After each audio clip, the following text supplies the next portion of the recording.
Hell yeah. Oh, there he is. I'm here. What is going on? What's going on, my dude? Happy Wednesday. You too. Wait, today Wednesday or Thursday? No, it's Wednesday. It's Wednesday. It's Wednesday. It's Wednesday. All right, B. Let's talk to everybody in the chat. Let's see. First of all, we've got our usual Saturn video with our $10. Royal Crown CHH and Butterlord are fending off the Nutty Loons, but they're shit. Sorry about that.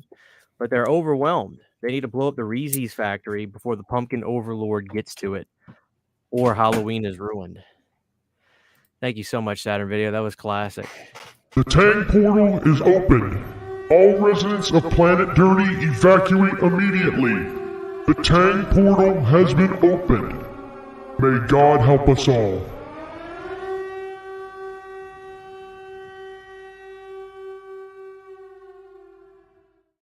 A new classic. Hang on, Brad. I think I screwed up my audio. I can't hear you. Mm-mm. Talk to me. Testing. 1, 2, 3. Is there a delay again, or can you hear me like straight away? Let me just plug it up. Let me find the actual audio input jack on my computer. Technical difficulties. Hang on. The audience can hear me, but Christian can't hear me. Audience, if you can hear Tabata, sound off in the chat, please.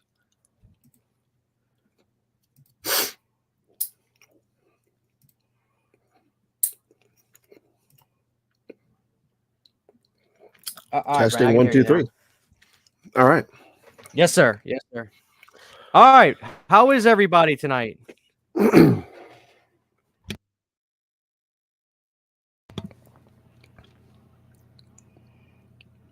right. Son of a bitch. I'm sorry. I'm not good at using these computers. Hold on. I should have used my Mac. It happens. All right.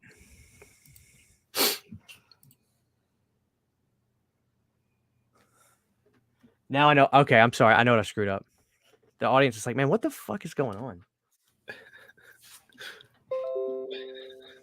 Uh-oh. Sorry, guys. We have a great show for you tonight. Got a really great show for you guys tonight.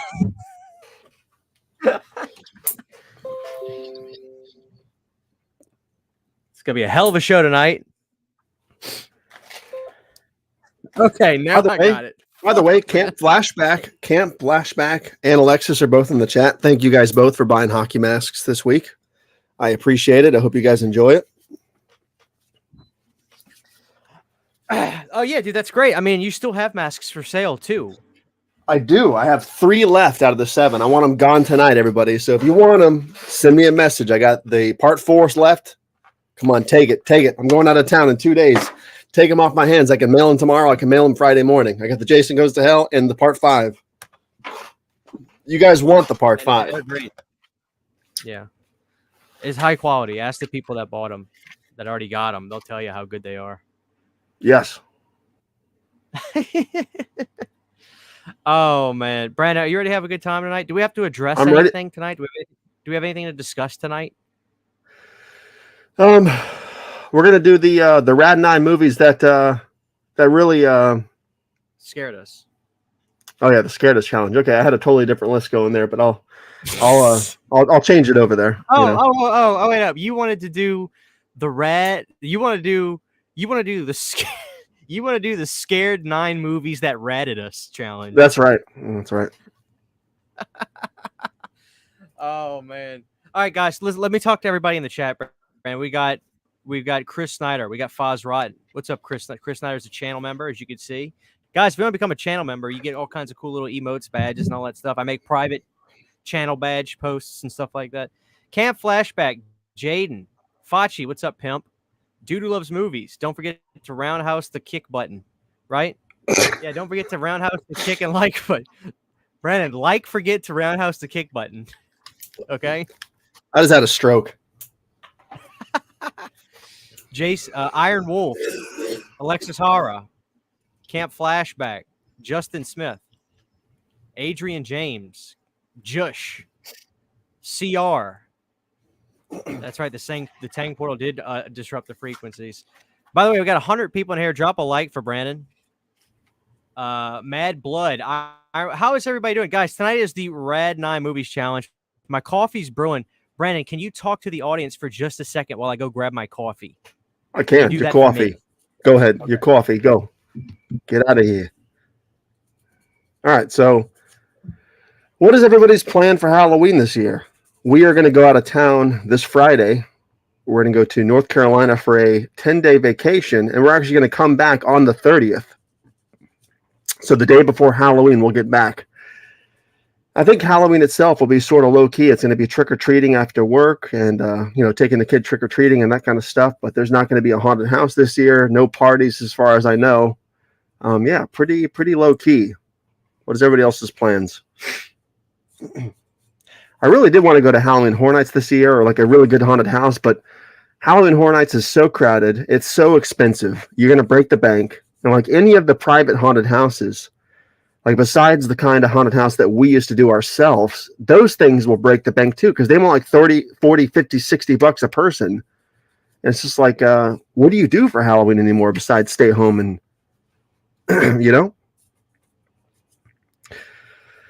Cody with a $2 super chat. Thank you, Bert Young, 1940 to 2023, RIP.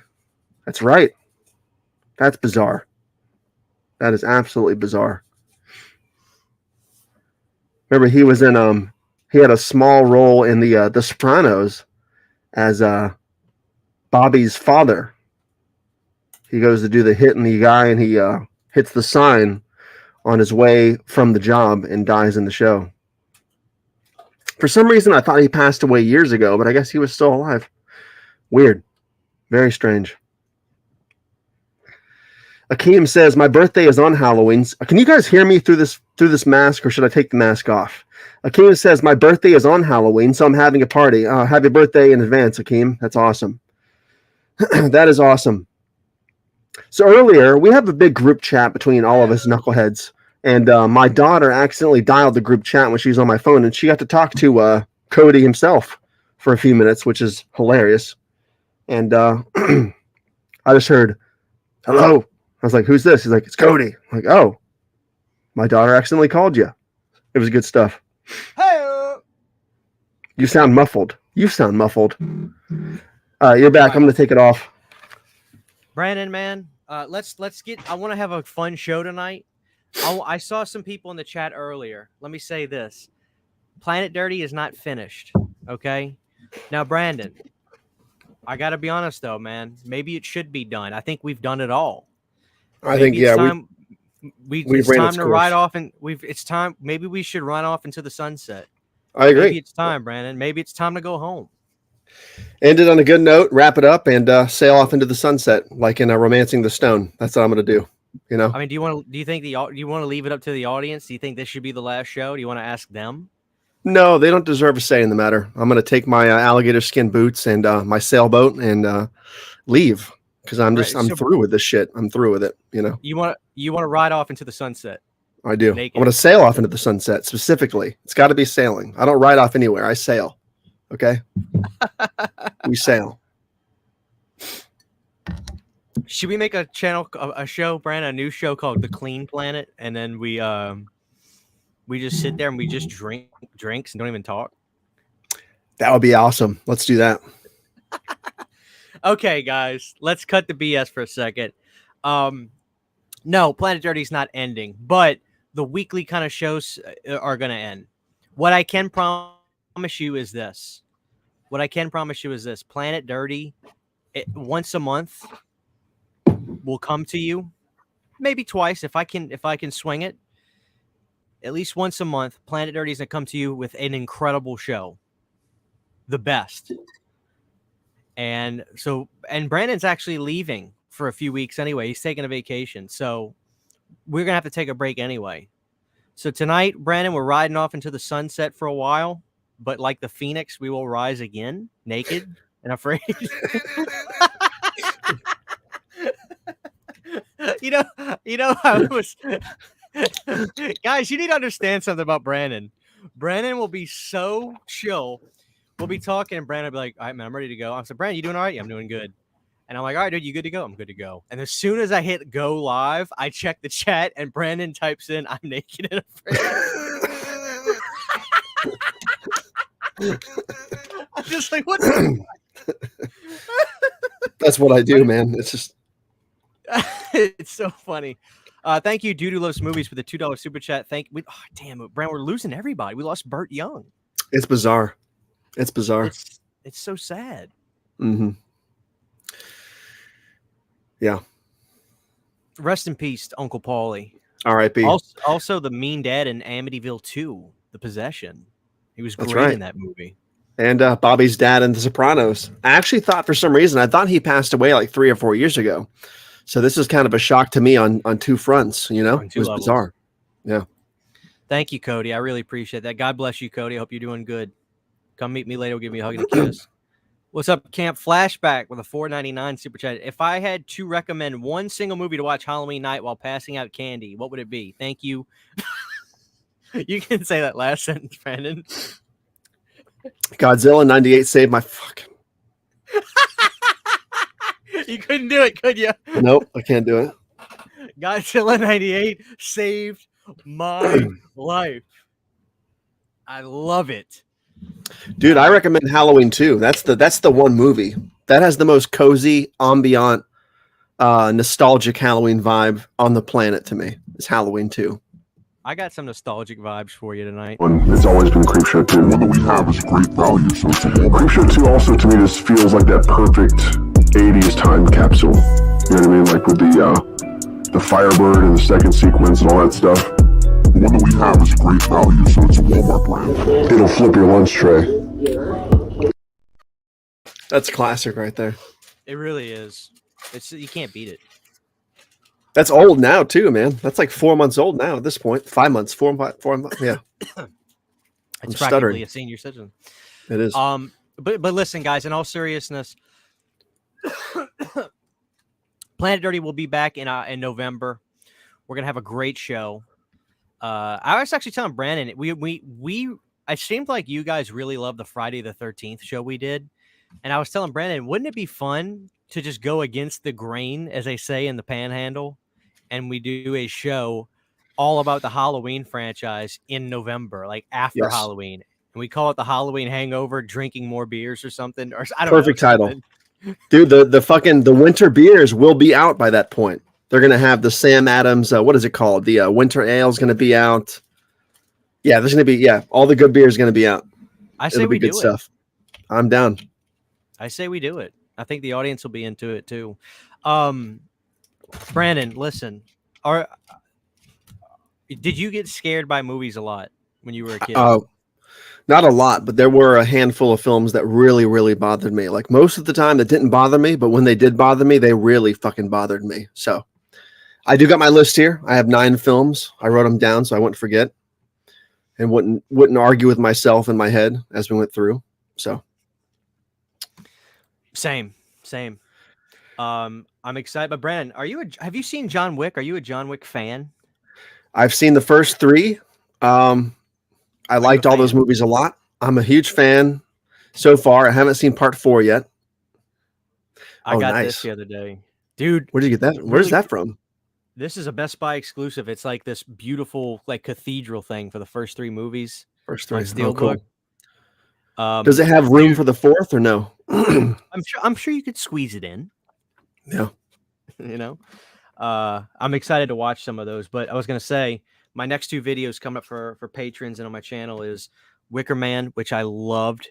Brandon, this really is like Midsummer before Midsummer. I mean, is that the original or is that the Nicolas Cage version? The Christopher Lee Wicker Man. Okay. The original. Wow. I like that. And then The Blob. I just watched that today too. The 80s Brandon, Blob is so damn good.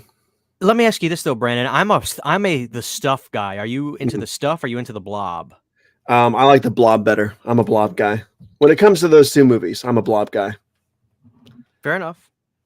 I've seen the Blob more times though. I really need to rewatch the Stuff. I don't remember it that well. You know what I mean? It's been quite a few years since I've seen the Stuff.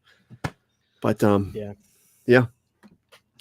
Hell yeah. Well, we're going to get ready, guys. By the way, guys, I'm going to do videos. And I got so much physical media videos to do. It's insane. But listen, Brandon, I love doing these lists. I love taking it back, as they say, to the old school. And I think it's time we get into the scared movies that Nine ratted us challenge. Yes. Speaking of rad, Born to be Rad's in the house. Garrett is in the house. What's up, Garrett? Let me find him. There he is. What's up, The man? rad man himself. The macho radman. Brandon, do you want to start things off tonight, or do you want me to start things off? Pick your poison. Either or is fine with me. Let me get to the super chat real quick. Thank you, TGB, with the $2 super chat. 2001 Valentine must make this list. All right, Brandon. Right before we get started, we got to give it to him. Are you ready? Yeah. I think. Let me find it. I think this is it. I think this is Top 10 slashers. Okay. 10 I think number 10 is going to be Valentine. Valentine at number 10? Valentine at number 10. Explain yourself. You know how many great slasher films there are, and you just put Valentine in your top 10. Valentine is a fantastic slasher. Tell me about it. Have you guys noticed that I get balder as the clips go on? Isn't that weird? It's kind of bizarre when you think about it. Like now it's the most bald I've been so far. So you need to clip something from tonight. Keep the lineage going. Was this an artistic choice you went with, or was it just that feeling, that crisp, cool, cold feeling on your head, that North Carolina air this weekend is going to be fucking orgasmic with my hair this short. That's why I cut the hair so short. So you're just going to stick your head out of a window all day? I was going to walk around smiling like a fucking idiot. It's going to be awesome. Sure. Why are you so happy? Because of the cool, crisp fall, crisp Dude, air. it's going to be so damn good. You have no idea. Oh man. Anyway, I guess I'll start us off tonight, Brandon, for the 9 rad movies that scared us, or the whatever it is. Anyway, number 1 for me, Brandon. Most of these are from my childhood. They really are.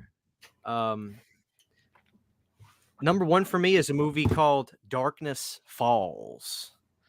I don't know if you have seen this one, Brandon. Have you? I have not, but I've seen the pictures of the Tooth Fairy, and Shanna's talked up the film. I've heard good things from people. I've heard bad things, but I have not seen the movie itself. So Darkness Falls, it was literally just a film my buddies, we all rented as kids. And oddly enough, when I was trying to find this movie again years ago, I got confused because I think there's actually a horror film called The Tooth Fairy. And I was looking into it and I was like, well, this isn't the opening scene that I remember. And I was like, what the hell movie was I thinking of? So then I had to go back and do more research. Then I figured out what it was called. So this was like so unsuspecting. My buddies rented this movie. We got the VHS from Blockbusters, 2002, 3, or whatever it was. Early 2000s, pre-Katrina. I know that for a fact. And we put the movie in, and it had one of the best opening scenes, Brandon, it scared the shit out of me. Point blank simple. I just remember the movie can I describe the opening scene? Do you mind if I describe the opening scene to you? Go ahead. So this kid loses his tooth, and he's getting ready for bed, and you get the sense that something's in the room with him. Like you get the sense something's going on, but you don't know what it is. And this girl that he's friends with comes over and like kind of sneaks into his room, and they're just kind of talking, doing their thing. Well, he goes to bed that night and he hears something in the room again, and he's got his eyes closed. And if you see the Tooth Fairy, the night she comes to get your tooth, she'll haunt you forever until she kills you, and she can't be seen in the daylight. He manages to escape this thing. It is terrifying. It's such a good scene. And he goes into his bathroom and turns the light on, and you see the end of the scene. The Tooth Fairy is hovered around the door frame where the light is, and then it goes forward. But I don't like the movie. I just really like the opening scene. The opening scene is great because it involves the kids. There's genuine fear. But after that, it's just an okay movie. It's so worth it seeing the opening scene, though. I haven't watched it in a long time. I kind of don't want to because the memory of what you know what I'm saying? Like the memory of what I have could be way scarier than revisiting it now. But Yeah. it definitely affected me. I didn't sleep for a few days. Good That's my choice. number 9. Number I 9, want to check that movie out. I need to check that out for sure. I'm sure it's streaming everywhere. Yeah, Tubi. Yeah, okay, I'm gonna go with mine. I'm gonna do these sort of out of order. The last 4 will be in order from like, my last one's gonna be my scariest. But these first initial ones are gonna be sort of out of order. I'm gonna start with the 1985 Return of the Living Dead, which is one of both of our favorite movies. And we've talked about this before. That movie is so good. It's so fun. It's so playful and comedic. And like the comedic timing of stuff is great. It's wacky. It's zany. All that stuff. Great characters, great set design, all that stuff aside. There's also a intensity to that movie that's unparalleled. It is absolutely relentless.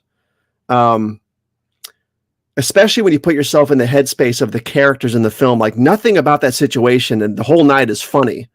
If you were in that situation, that would be the most terrifying situation you could ever be in, obviously. But I think because of the comedy and because of the pop culture relevance of that movie now, it's easy for people to overlook how intense and how truly frightening that movie is. Like when I was a kid, I loved the movie because it was fun and comedic and zany, but I also even recognized as a kid how scary Tarman was. How scary the scene where you hear the zombies moaning when they're first digging themselves out of the grave, the feeling of isolation and dread and you can't escape and the claustrophobia. There's a real sense of impending doom and dread to that movie that a lot of films don't have, especially zombie films. And it's amazing to me that that movie is it captured the zeitgeist. It's still so pop culture relevant today, but it's both frenetically intense and hilarious at the same time, but definitely fucking intense and scary when it all comes down to it. You know what I mean? Absolutely frightening. To this day, like I can find it. If I'm in the right headspace, that movie is still frightening in some aspects. So. Oh, I agree. Yeah, that's why it's so perfect, man. I mean, it's so hard to get a horror comedy right. I think Texas Chainsaw 2 and Return of the Living Dead are 2 of like the best ever at that genre, that horror comedy genre. You know, I don't know how much better you get than those 2. Yeah, I agree. Great pick. All right, Brandon, you probably laugh at this one, but you got to take into context the age I was. Okay, I was 10 or 11 years old when this movie came out. You want to know what scared the hell out of me as a kid? Number 8 for me is The Ring, man. It did. What can I say? You know, it captured the zeitgeist for sure at that time. It was a big movie, right? Huge. It was huge. I remember it scared my mom too. It just, I don't remember. I don't know what scared me the most. If it was the video footage stuff that they did in there, like the VHS like stuff, or if it was just the 7 days on the phone and then hanging up. You know, I used to always be afraid after that of answering the phone and hearing that. You know, it would scare the shit out of me. But, dude, I really The Ring really did mess me up as a kid. I mean, it did, and by the end, it's funny because as a kid, the end when she actually comes out of the TV, I don't remember that being what really traumatized me much, but it was really, I don't know what it was. I think it was just like the first 20, 30 minutes of that movie and then seeing the video footage that was done. But you know what was weird? You know what for some reason, Brandon, I never forgot this about The Ring. And you're going to be like, that's really bizarre for you to just remember. I'll never forget this. I need to see The Ring to tell you what all was in that video footage because I don't remember it. But you know what I'll never forget, as dumb as it sounds? There's a scene in the beginning of The Ring where the mom, the star of the movie, she's at work. She's like a journalist or something. She gets fired, but then she goes, no, I'm not, and continues working. She doesn't get fired. It's a small moment in the movie, Brandon, but for some reason, I never forgot that because I was just like, imagine having that kind of power. She straight up just goes, no, I'm not. You're not firing me. And then she just continues working. It's bizarre, but I never forgot that. But The Ring definitely got me as a kid, man. Not the foreign one or the real one, so to speak, just the American Ring. Mhm. It's my number 8, man. It got me. And look, Dave said it's the 21st anniversary today of the movie. Wow. Which is really cool. That's That means we're gonna be old, folded, dead soon, Brandon. we're already well on our way. That's not a bad choice, dude. Naked Afraid, Old and Folded. That's the new show right there. Naked Afraid, Old and Folded. That's a new shirt too. It is. I was never a huge fan of that movie, but that scene, that one shot at the beginning where you see the babysitter's face in the closet when they open the door, that's definitely nightmare fuel. Her mouth is like hanging open and her head falls down. That was an intensely abrupt moment. I agree with that. It's a good choice. I guess it's my turn now, isn't it? Okay. It's your number 8, dude. On that note, I'm going to go with another zombie movie. It's another masterpiece, another movie that I fucking love. It's 1985's Day of the Dead. Hell yeah. Now, I love that movie. I think the cast of characters is fantastic. The zombie effects are fantastic. The location, the setting, everything about it I love. I don't find it inherently scary, but it's sort of the similar situation to Return because there's also a sideways way of looking at that movie where it is so claustrophobic and they're so screwed in that movie. The zombies really do look absolutely horrifying that if you're watching the movie in the right mind space late enough at night, it really does get to you on, I don't know if it's a subliminal level or a subconscious level, whatever the phrase would be. But Day of the Dead really does have some genuine frightening moments to it. The zombies are horrifying. The third act where they're like, coming down the elevator and shit. It's just, there's an intensity to that movie. You're right. In addition to all the quirky, Caribbean flair music and stuff, like Day of the Dead has some truly scary stuff in it. And when I was a kid, that movie did bother me a lot, Day of the Dead. I loved it, but there was some really bothersome stuff in there as far as like the tone and the absolute loss of hope and that kind of stuff. I find that stuff really horrifying in zombie movies, especially. So I'd have to go dig it out, Brandon. I'd have to dig it out of my closet, or not my closet, but my shelves. But I found at 2nd and Charles, maybe like 5 months ago, this past summer, the coolest Anchor Bay Day of the Dead DVD release with like a big fold out on the front and everything. You know what I got that on the shelf. Do you mind grabbing it real quick? Yeah. I want the audience to see it. It's really cool, guys. You got to remember, guys, like Anchor Bay, they were doing really cool stuff before all these companies were. They really were. And even before that was Image Entertainment, guys, and they were making really nice Laserdisc releases, which I own Day of the Dead for, with beautiful artwork. But this Day of the Dead Anchor Bay release, guys, is really cool. And I should have done a video on it when I got it, but we can take a look at it. Hold on, let me make you full screen.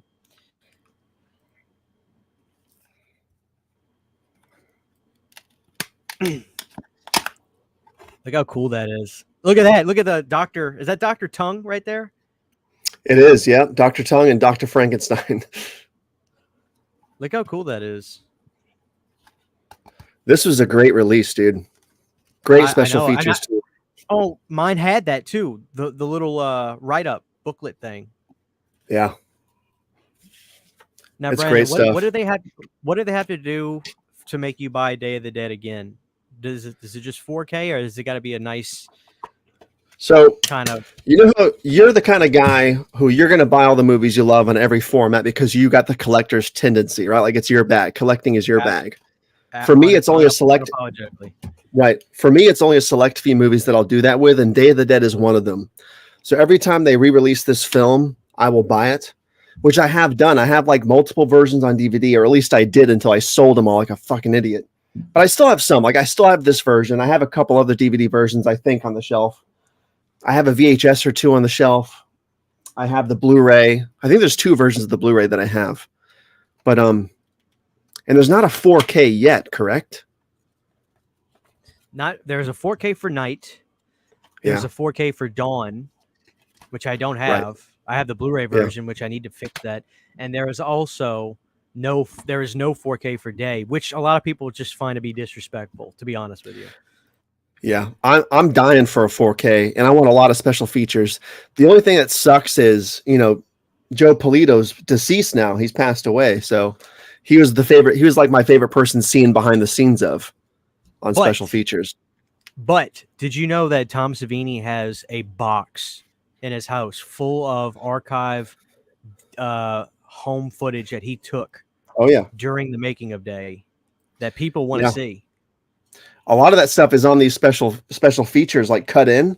But I want to see the whole reel. He's got to have like 6 hours at least of stuff. Man. It's boxes of what do you call them, Brandon? Mini DV tapes? Is that what they were called? Yeah. Yeah, he Boxes probably transferred them over. Yeah. Yep. Great pick, Brandon. Let's move on.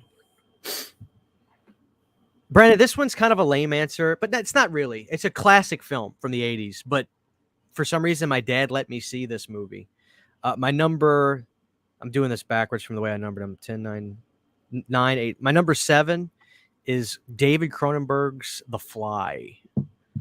Nice. And, you know, what it was my dad loved The Fly. It was one of those movies in the 80s. My dad, he didn't go to a lot of horror films in the 80s in the theaters. He saw Elm Street, but he always told me about how he took somebody, it might have been my mom, took on my mom on a date or something to see The Fly.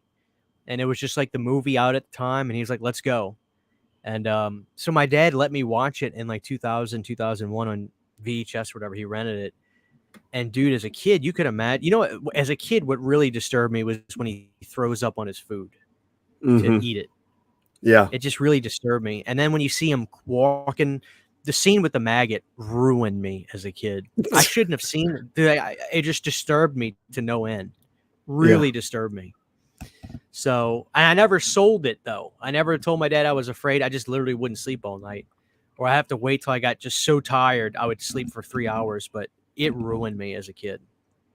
But what can I say? I mean, The Fly is probably my favorite Cronenberg film, although I love a lot The Brood, Shivers, Scanners. I mean, you could take your pick. Cronenberg's got a slew of classics, but in terms of horror remakes, I think The Fly is arguably one of the absolute best. Up there with The Thing, you name it. I think it's one of the absolute best. So that ruined me as a kid, though. Ruined me. That's a good choice. That's an amazing body horror film for sure. It really is. Infinitely disgusting, dude. Like the donuts where he's puking on the donuts and stuff. Yeah. It's gnarly. Who else could have done that role? I'm sure there was quite a few that could have, but like I don't want to imagine anybody but Jeff Goldblum. You know what I mean? I just don't want to picture it. He was just perfect. I feel like it worked because he was a nerd, but he was also cool at the same time. Like he had something about him. And I was trying to think who else at that time. I agree. Foz Rotten, of course. I think Bill Paxton could do anything, though. Paxton could have done that. I think he could have. That's a great answer, actually. But he doesn't really have the awkward suaveness of Goldblum either at the same time. Like he could have done the part, but Goldblum had a really awkward suaveness about him. It would have been a different rhythm, but yeah, it would have been a different rhythm that he would have brought. But yeah, dude, great movie. It ruined me. I love The Fly. That really, The Fly is fucking great. What's a main event movie too? You don't watch it too often. You watch it once a year, right? And when every time you go to watch it, it's just like, holy shit, man! Like it just it impresses you every time. It does, and it's a heavy movie. Like you gotta be prepared to be kind of depressed for a couple hours afterwards because that movie is heavy and like it's not a good ending. You know, it's just sad. Hold on, let me go back to the normal view. I just realized you're giant on here. But you know what? I always forget about this with The Fly until I watch it again. Dude, the way that Gina Davis's boss / ex-boyfriend is, that's what makes you really more uncomfortable than anything. He's obsessed with her. He stalks her. And you remember that scene where he followed her to the mall when she was buying a jacket for Jeff Goldblum.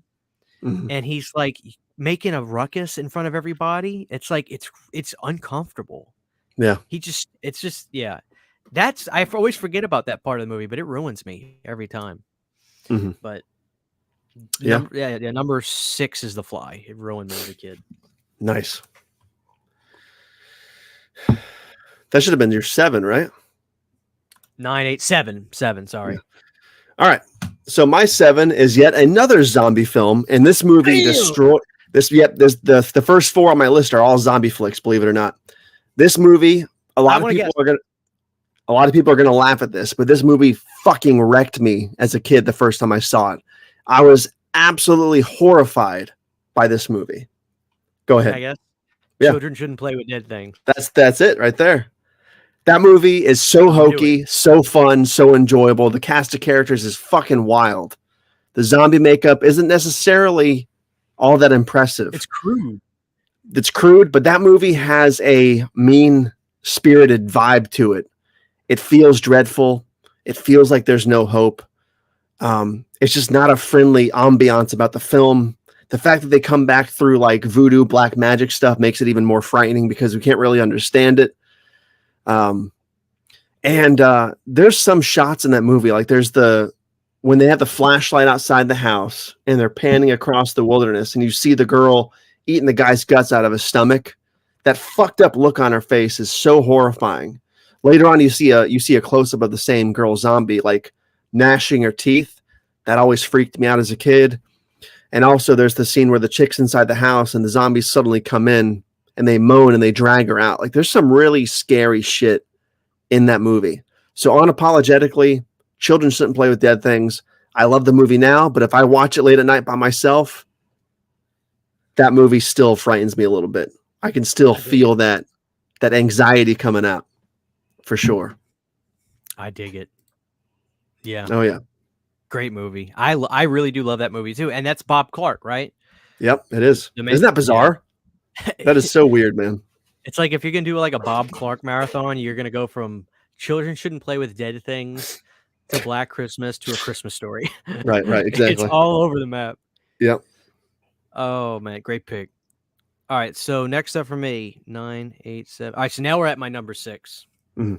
Brendan, I saw this film when I was 15 or 14, so not really a kid, but it scared the shit out of me. Again, kind of very mainstream, but what can I say? It's the truth. I'll never forget the first time watching Clarice walk down the corridor to go to Lecter's cell in Silence of the Lambs. And I was at the edge of my seat. Mm. That movie got me on all fronts. I mean, it was so good. Whenever Buffalo Bill, takes the girl when he got her to help move furniture in his truck, whatever, and then he knocked her out, to his creep. Dude, something about Goodbye Horses, the song. Oh, yeah. Could you imagine, like, that was the perfect song choice for that scene. I don't think you could ever find a song that sounds as uncomfortable yet as catchy. Like if you listen to it in the movie, it's so uncomfortable. Very. But if you listen to the song by itself, it still kind of is. But you also see like it's actually a pretty catchy jam. Oh yeah. But dude, so I listened to an interview with Anthony Hopkins, and he said the scene said that he was supposed to be laying down, not facing her, and he was supposed to say hello to her or good morning or whatever without looking at her. But he said, if this guy's as keen as you think he is, he's as weird as it sounds. He goes, he's going to smell her when she's walking to him before she gets there. So that's why he needs to be standing up. And dude, that glass wall, everything about it is intense. That whole scene is some of the best.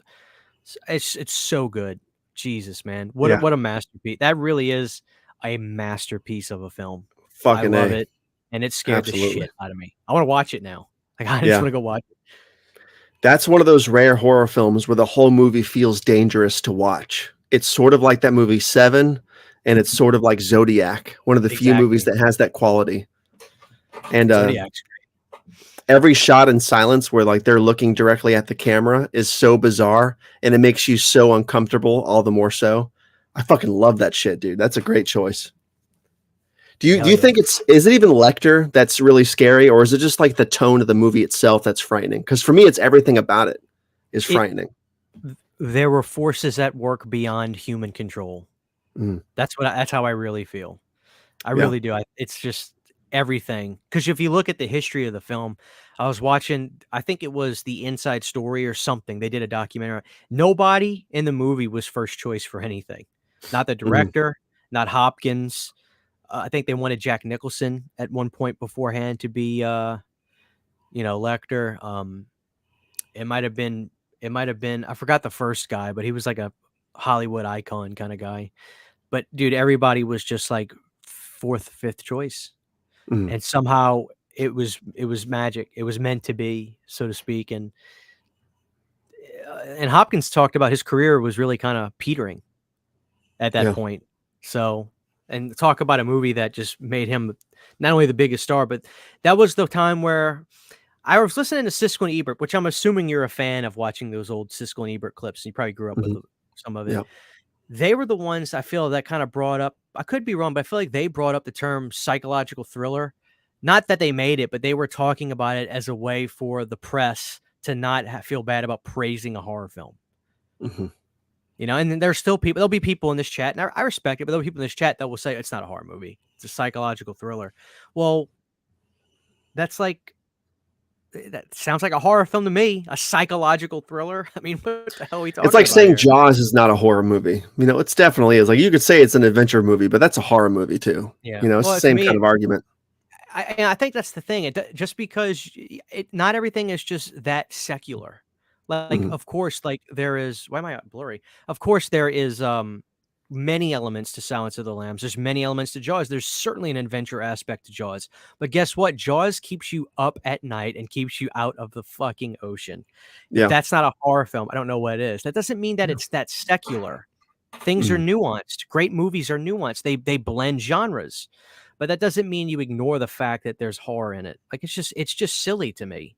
It's absolutely silly to me. So, not only do I think Silence of the Lambs is one of the best horror films, quite frankly, I would say, in my opinion, if it's not Texas Chainsaw Massacre, I would almost say that Jaws is, in fact, the greatest horror film ever made. It's certainly in the conversation. With that being said, Brandon, I don't want to go too long, but yes, Silence of the Lambs, definitely, in high school, no less, ruined me. One of the greatest. Good. Fantastic choice. Okay, my number 6. It's the last zombie movie on this list for me, and I'm going with Zombie 2, aka Lucio Fulci's Zombie. I love this movie. I love everything about this movie. The pacing, the tone, especially the soundtrack, the hilariously hokey acting, the fantastically cheesy dubbing, the zombie effects, everything about this movie, 10 out of 10 for me. Masterpiece, Crystal Skull level. With that said, ever since I first saw the film when I was a young kid, there's an isolation, a feeling of isolation and dread that's palpable. You could cut it with a knife. The fact that they're on an island, the zombies look incredibly spooky. The voodoo aspect gives it that ethereal, otherworldly presence where you can't really explain away why this is happening. It feels larger than life. And there's towards that third act of the film where the zombies are finally headed to the church and everybody's sort of barricading themselves inside. You see those close-ups of the zombies walking through the courtyard in the dark, sort of illuminated by shadow and a little bit of light. Horrifying to me as a kid, horrifying to me now.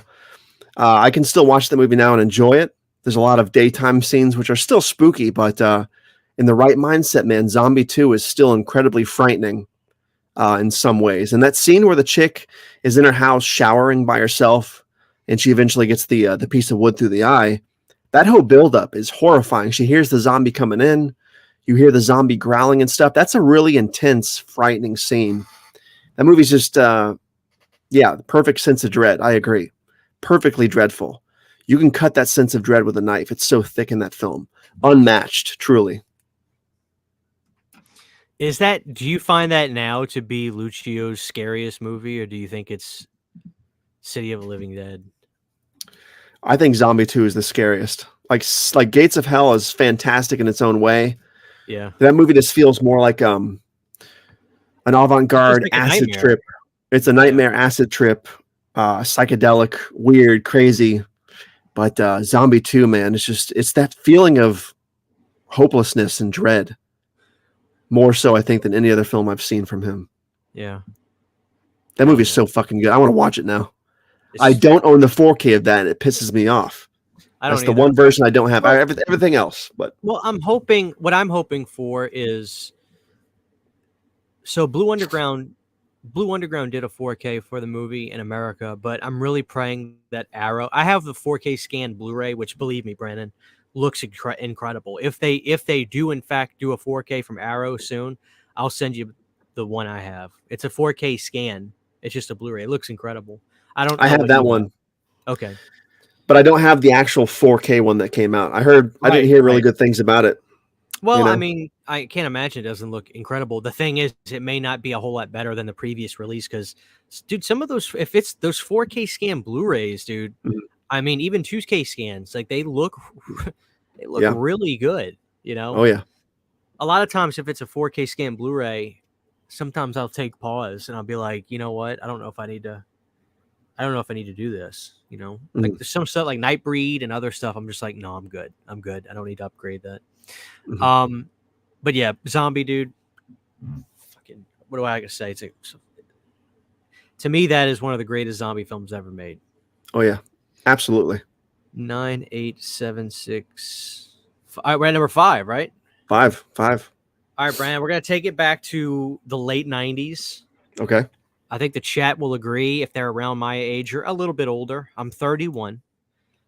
Brandon, what ruined me as a kid, whether I want to admit it or not, and I'll tell you the stuff that really scared me in the movie, was the Haunted Mask Goosebumps movie.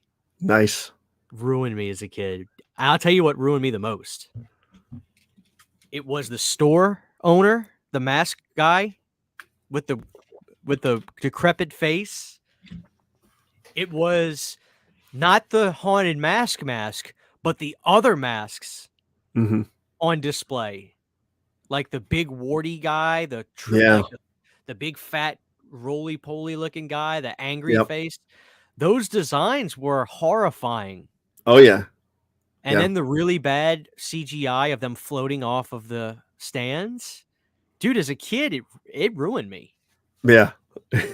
But the creepiest thing, and I'm not kidding, I used to have nightmares about it, was the mom's plaster cast of her daughter's head. on a Plaster of stick. Paris. Yeah, the symbol of love. Yeah. Oh, symbol, all right. That was a symbol of the evil. That thing creeped me out more than anything, to be honest with you. Yeah, she had the head on the stick. It was just bizarre. Mhm. Brandon, like that is a lost art of not thinking how creepy this could probably be back in the day and just doing it. Let's do a resin caster for head, stick it on a pole, and then call it the symbol of love. Kids will get it, right? Not Yeah. realizing this is disturbing. Like what It's the traumatic. fuck? This is It's like dramatic. it's saying help me and stuff. It's really disturbing. As a kid, as an adult now, I watch it and I die laughing. But as a kid, I'm telling you, dude, it ruined me. It creeped me. Man. It creeped me out. So that had to make the list. And That's a great choice. everywhere I went in my neighborhood as a kid, I'd go to my buddies' houses.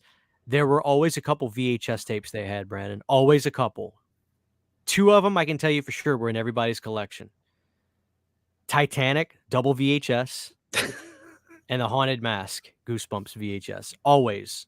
In all my friends' collections, myself included. We had the Titanic double VHS, and then we had the Goosebumps Haunted Mask, which those were the coolest VHS tapes looking back. They were so cool. The clamshells. Hmm. I wish they bring them back and like really like whoever owns them, I wish they would do DVD versions like of the movies like that, and then do the movie with what was the one with that guy on the front with that old medieval The Night in Terror Tower. Night in Terror Tower. They should do Yeah. that, but release them in VHS style boxes with like DVDs and special bonus features. Like That'd be that dope. would be sick, man. Yeah. I've heard that the new Goosebumps on Disney is trash. I did, and I was excited because I love Justin Long.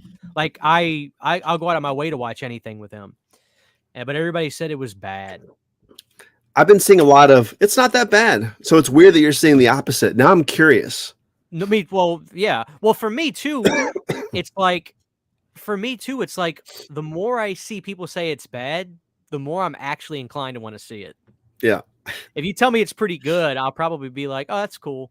But if you tell me it's bad, which is what I've seen, and most people say, from what I hear, it's like I hate the expression because you hear it said a lot, but the big thing I've heard is just like, I really don't know who this is made for. It's not made for kids, but it's not really made for adults. I don't know. So I don't know. Dude. I'm just gonna have to check it out. And this is no spoiler, after I saw what the haunted mask looks like in the new show, I'm never watching it. How bad like, is you guys just want me to tell you what it is? Let me Google it. Okay, yeah, you Google it. We won't. No. I don't want to know. I don't want to know. I don't want to. Okay. Know. I don't want to know. Okay. You can describe. I saw the still, and I was like, "Are you fucking kidding me? I'm never watching this fucking bullshit." Describe it with 3 adjectives. 3 adjectives: white, emotionless, kabuki. Michael Myers. No. That's what you described. Close. I couldn't believe my eyes when I saw this still. But anyways. That was my number 5, Brandon. The Haunted Mask as a kid. Number 5 for me, that's a great choice. Number 5 for me is Jacob's Ladder. Ooh, you saw that as a kid? I did. I saw most of this crap when I was way too young. Now looking back, I can't believe my mom allowed me to watch some of this stuff. Considering Isabella's 4 and I was watching a lot of this stuff already and had been, it's just like, wow. But Jacob's Ladder was really my introduction to the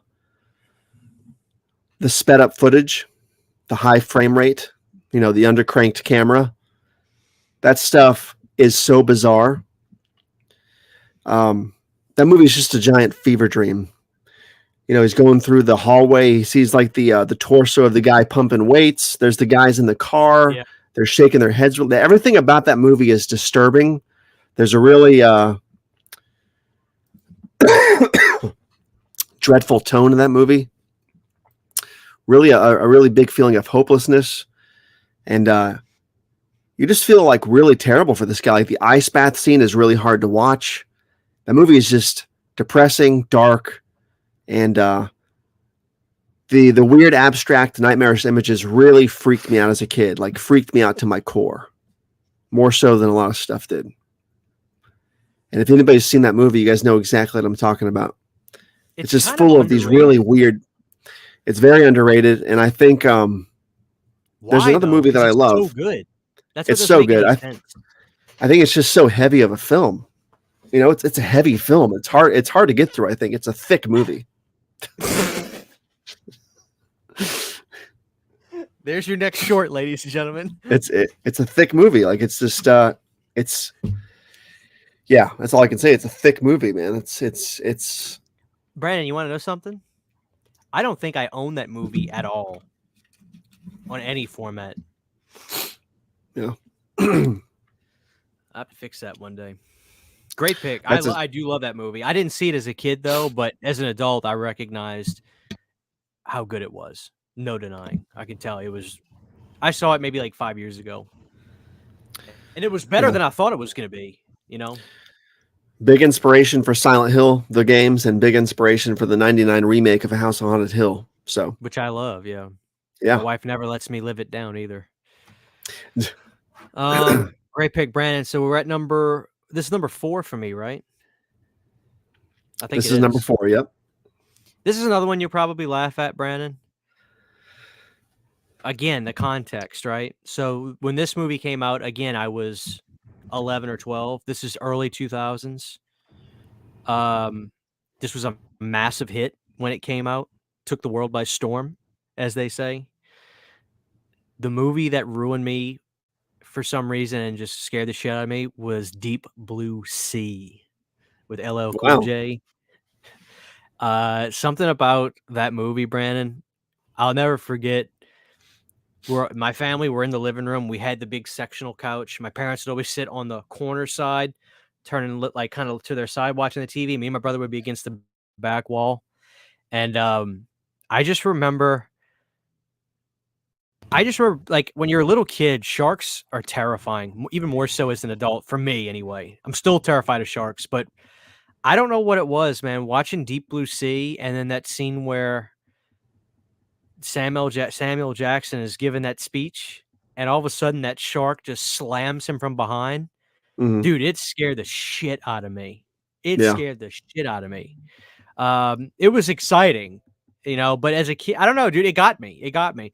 Now, of course, now I watch it and it's just so fun, but I don't know, man. Like, I used to really get scared by shit as a kid, I guess, because I can see people are just like, really? I can't help it. Like, I'm not gonna bullshit my list, but Deep Blue Yeah. Sea, guys, which I think is one of the best shark movies, like a horror comedy shark movie. I mean, I think it really is good. And as a matter of It is fact, I good. think LL Cool J was great in it too, Mhm. with his parrot. Yeah. Didn't him and the parrot get in an oven in that one scene where the shark went into the kitchen? I think so. That's a great scene. Yeah. How does he kill that one shark? Does he turn the oven on, or like put the shark in the oven and close it and turn it on, and then he does like a dive like this, and then the flames go right past him as he goes underwater? It's a Something great like that. scene, dude. Yeah. Oh, he ate the bird. The shark ate the bird. Yeah, That's say the why- bird did not make it. The bird didn't make it. Brandon, correct me if I'm wrong. Does he yell, "You killed Tweety, motherfucker"? Something like that. That's a I good haven't seen that movie. I don't movie care since it came out. I haven't seen the movie since it came Thank out, but you, I remember Michael liking Sullivan. it. Dude, it's a good movie. It really It is is a good. good movie. It was good. So, fuck yeah, dude. I love Deep Blue Sea. That's my number 4. How bad are the sequels? They cannot be good at all. There's no way. I've seen them, but I don't remember Deep Blue Sea 2 whatsoever. Deep Blue Sea 3 has nothing to do with the other ones. Do you remember the girl from Texas Chainsaw 3D? Not Alexandria, but the other one with the nice booty. Mhm. She kind of looked like Hispanic. I forgot her name. She is smoking hot, but she's the star of Deep Blue Sea 3, and she's a marine biologist. And like somehow she starts working with these people to do something, and they're like corrupt mafia guys. So she literally like fights them off with one of the sharks or something. It's really stupid. I have it on Blu-ray though, with the slip. Wow. It just literally came out on Blu-ray. Nobody heard anything about it. And I was like, fuck it, dude. I'll get it. It's not good, though. All right. So number 4 for me. Number 4 for me. And it's Trilogy of Terror, the 1975 TV film. And specifically the segment called Amelia, which features the Zuni hunting fetish doll. Out of my mind, horrified as a kid by that fucking doll. 36-year-old man now, absolutely horrified, out of my mind by that doll.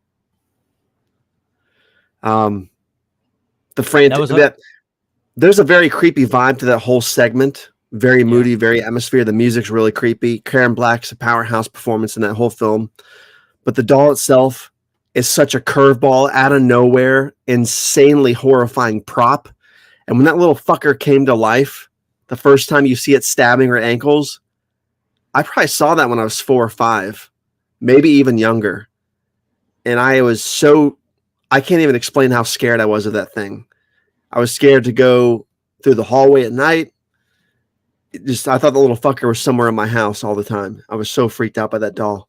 Sydney, I was talking to Sydney about my list, and she said my number 1 would be the Zuni doll above anything. Yeah, that's good. I mean, I'm fucking permanently scarred by that doll. I want the $350 replica. I want it in my house, but I am permanently scarred by that doll. Yeah. Matter of fact, in the early 90s, my mom tried to make a replica of that doll because she knew it horrified me so much. And she didn't get close to it, but it was enough to really freak me out as a kid. Yeah. Shit. I had that somewhere. I gotta get me they gotta make a Zuni doll. They have really good ones on eBay for like $400. It's in the closet. Well, Brandon, we're almost done, man. We're at number 3. Now, Brandon, my number 3 is a scene again, 2001 or 2. It was so scary to me, Brandon. I almost cried in the theater. I'm not kidding. Like, I really was that terrified. And the irony, Brandon, is nowadays this scene, not by some of my friends, but just in general, I've legitimately seen a reel on TikTok called "I Can't Believe People," where people were terrified at this back in the day. It's almost looked at as a joke now. But the scene that ruined me, Brandon, M. Night Shyamalan, Signs, when Joaquin Phoenix is in the closet and he's watching the TV, and they're at a birthday party somewhere in Mexico, and the kids are yelling and hollering. The camera looks outside, and you see it. That alien crosses right. Oh my God! It ruined me. And I just remember, and I remember in the theater, people gasping. It ruined people. Mm-hmm. And for some reason, people look at that scene as a joke now. And I really think sometimes I hate the expression "you had to have been there," but I think you had to have been there to experience it in real. Like, it ruined people's lives. Lives were crushed in 2001 when that movie came out, and that movie, it really scared me. Mm-hmm. And I think what really scares me, though, Brandon, is Joaquin, his reaction, because that's what we all had in the theater. He put his hand over his mouth, and he backs up into the clothes. He couldn't believe what he saw. It was so good. Everything about that movie that's his best movie, Brandon. I really don't think M. Night is ever going to be able to do that again. Mm-hmm. It was so good. Yeah. And Mel Gibson is incredible in it. Powerhouse. So that scene, Brandon, it bums me out that it's looked at as a joke. I don't know why. I think it's still an amazing scene. But that scene, I'll be 90 years old, and I'll remember the feeling of being in the theater and the yells and screams people had. It was incredible. Incredible. Yeah, that scene comes out of nowhere too. So that's a good choice. Yeah. Well, where are you taking us? Are we at number 3? Number 3.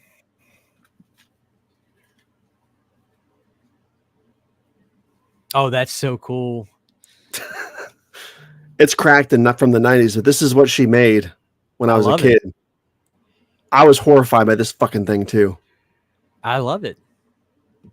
I'm on a tangent here real quick, but I'll make it quick. I found this about a year ago going through stuff, and I put it in the closet because I'm like, this is cool. I can't believe I still have this somewhere.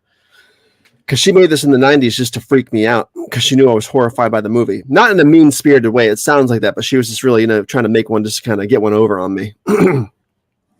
And Isabella was digging through the closet earlier this year, like a month or two ago, and she found this thing, and she has been horrified by the closet ever since.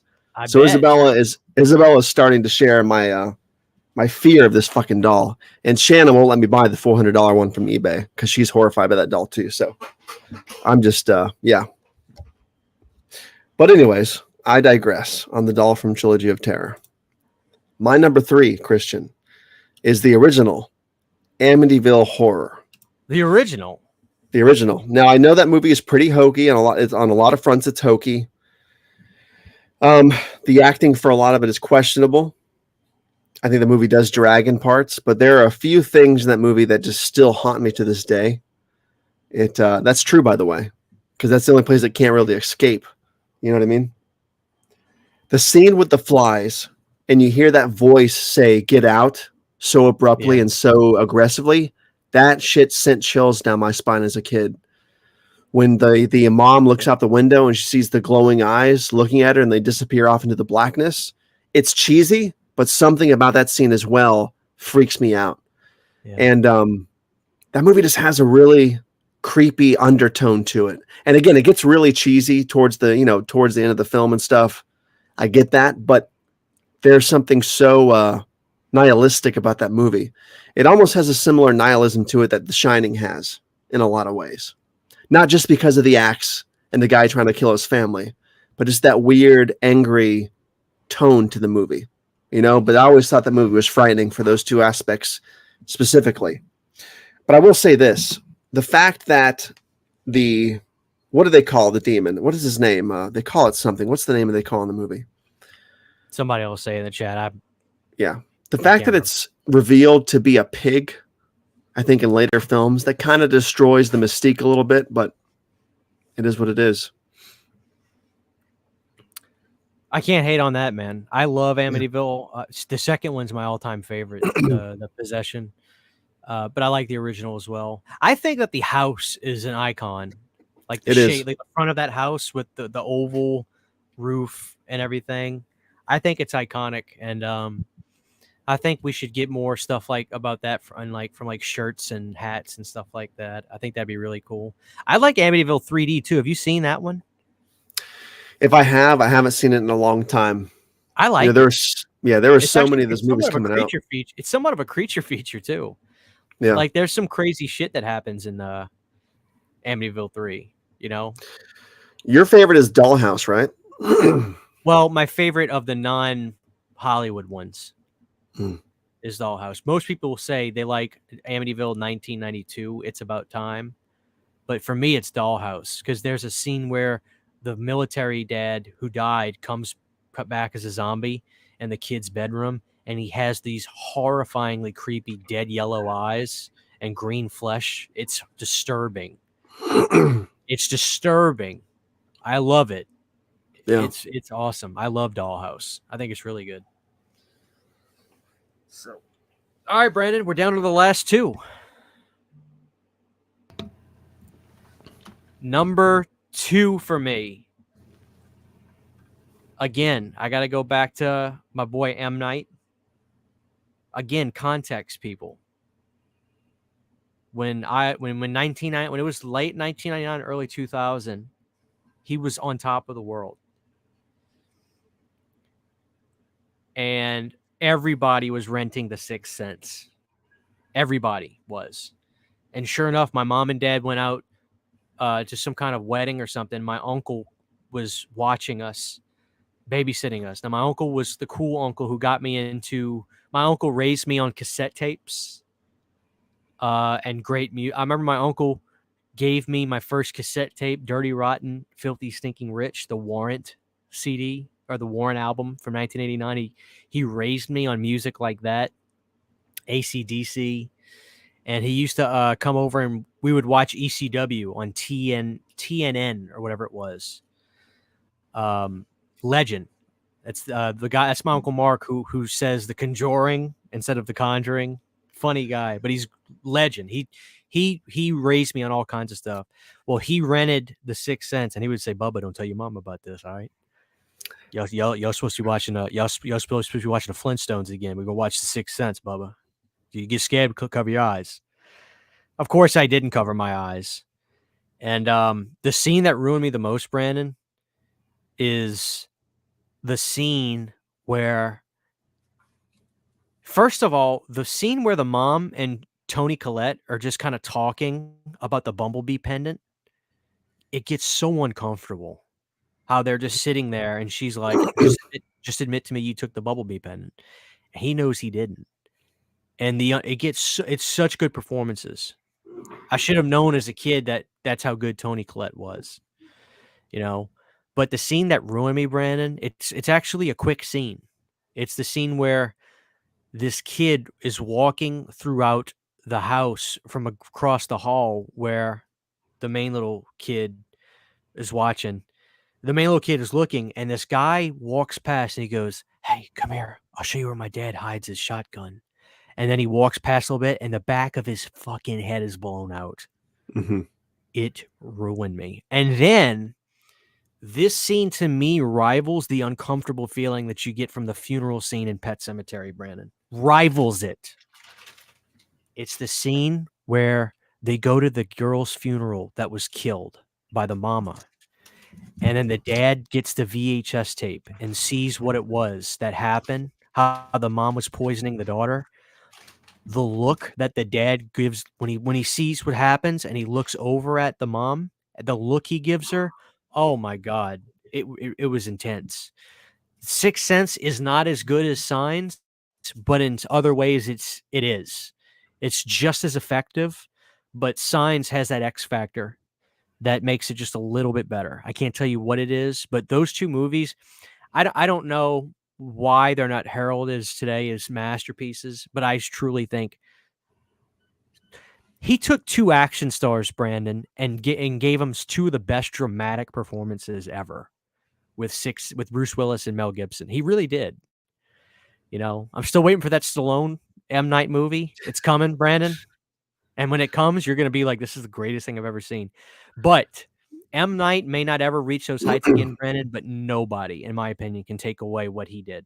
Nobody. Yeah. So those two movies ruined me. And he ruled. 1999 is the year of Sixth Sense to me. That's a good choice. There was a lot of really frightening visuals in that movie. I think it holds up. I watched it last year. I really do. I think it holds up. Like the angry lady in the kitchen, and she chases him back to his little like teepee thing. Oh, it's terrifying. Fucking intense, dude. Or when he opens up the teepee thing and a girl is vomiting. Yeah. It's just, dude, it's intense. Yeah. It's brutal. It's brutal stuff. And I still can't believe it's a freaky scene in the film. I can't believe that's Donnie Wahlberg in that scene. I'll tell you what makes me the most uncomfortable about that, Brandon. It's the fact I don't understand it, but that's why it makes me uncomfortable. The fact that not only that he took his clothes off, Brandon, but when you look in the bathroom, he perfectly folded his clothes up and set them on top of the counter. Why? Like, it's just my mind races wondering why. I don't understand it, and for some reason that's so scary to me. Trying to wrap my head around what his brain was doing. Does that make any sense? Like, that's just so uncomfortable to me. Yeah. So that's a great choice. That is a great choice. All right, so I'm down to number 2 also, right? We're at number 2. Holy crap. We got through this thing fast, man. We can BS with the crowd a little bit after this. We're at an hour 17, so my number 2 is the original Exorcist. I still think it's one of the scariest movies ever made. There's a lot of hokey stuff in that movie, and the movie's way too long. But I love that movie. I think it's a masterpiece. It's one of the scariest movies ever made for sure. And that's one of the few movies I still watch today and genuinely get frightened by, no matter what the circumstances are.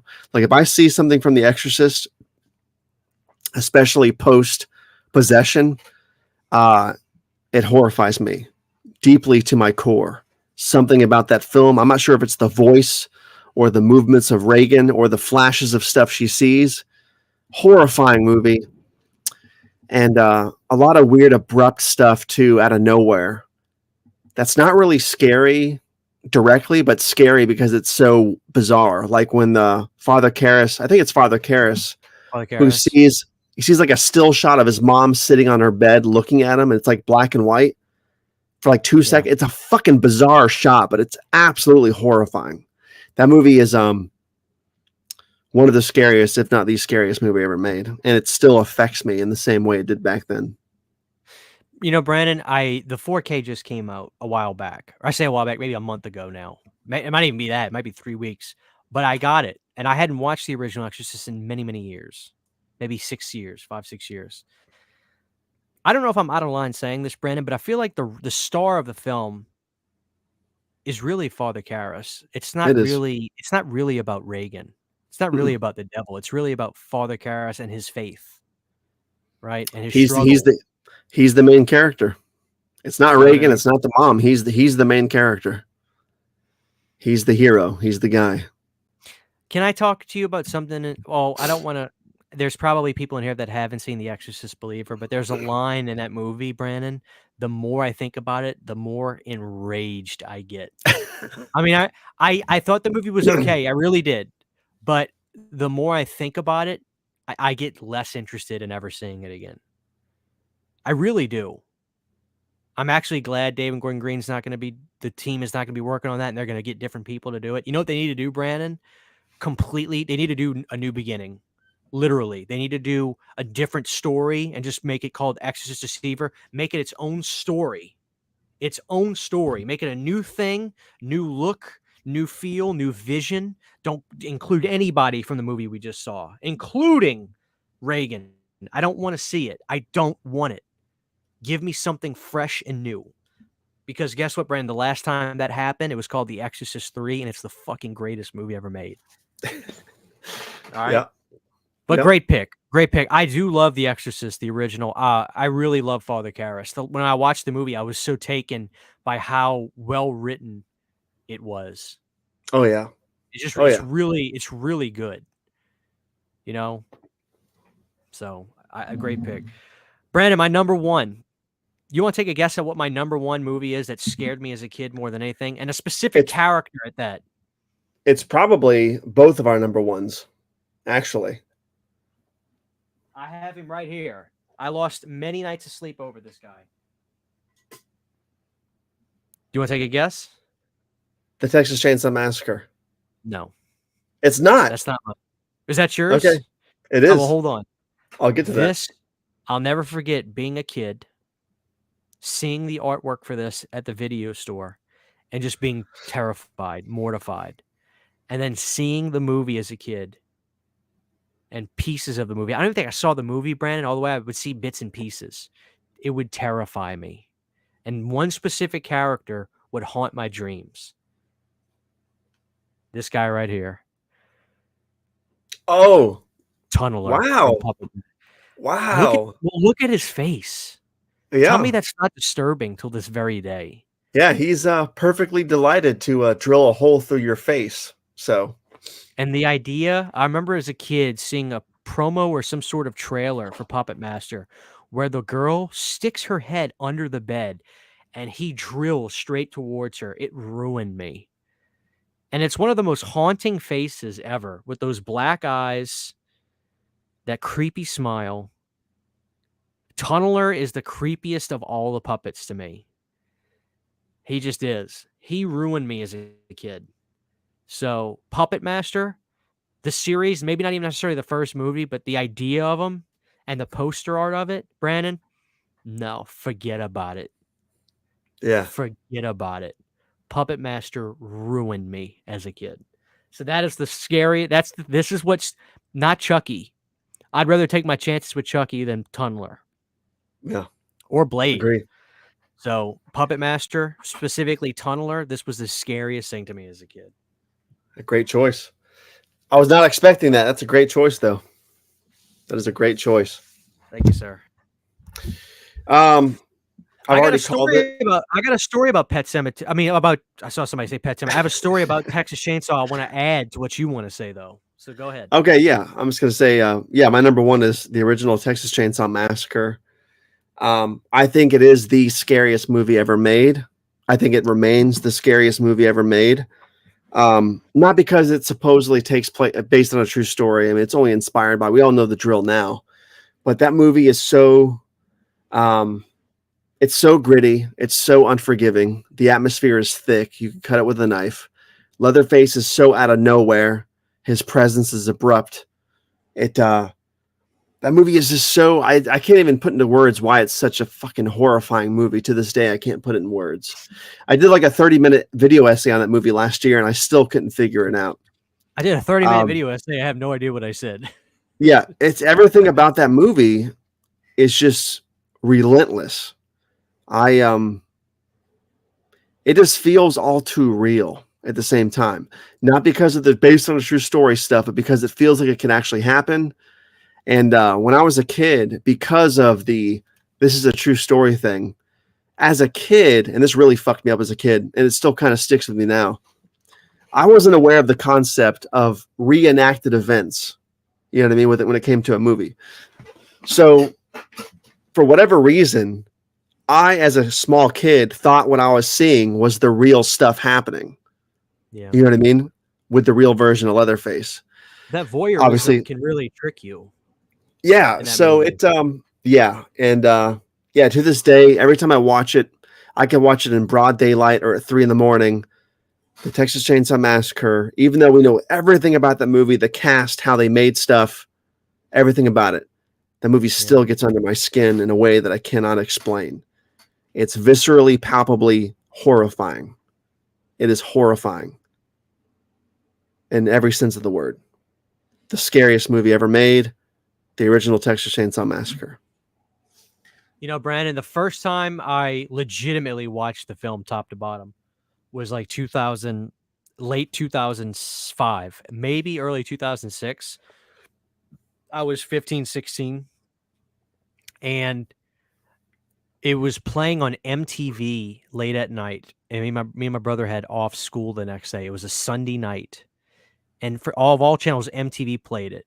And I just remember my parents went to bed. The house was quiet. We live in a secluded area. At that time, it was way more secluded because my hometown is now really starting to, develop, where we're getting more stuff. But it was like my parents lived in the woods. Now the subdivision's kind of growing. It was kind of like Hill Valley in the 50s. That's what it looked like before it was developed, right? So the house is black, the TV's on, and there's nothing but woods around us. Watching the panning shot of that zombie on the tombstone backing out in that desert heat, I just remember sinking back into the couch deeper and deeper out of just being scared. And it stuck with me. That was probably the first hint that I said to myself, I got to dive into this genre. Because at that point, it took a few more years. I was going to put Freddy Nightmare 2 on my list, but I was just like, I want to go deeper. I want to go older because people have heard me talk about that a lot. But that Texas Chainsaw Massacre experience I had watching it on MTV, Brandon, it might have even been MTV 2 because I have a vague memory of seeing the logo with the double dog heads at the bottom corner. Right. It Yeah, might have that would even make more been sense MTV anyway. 2. Yeah, because I think they played movies. So, but I remember that, Brandon. It was a great night. I remember me and my brother loved it. We Yeah. loved Texas. We loved that movie that night. It was great. What do you think people's deal is with Franklin? Like I saw some comments earlier. People say that Franklin ruins the movie for him. But my thing is,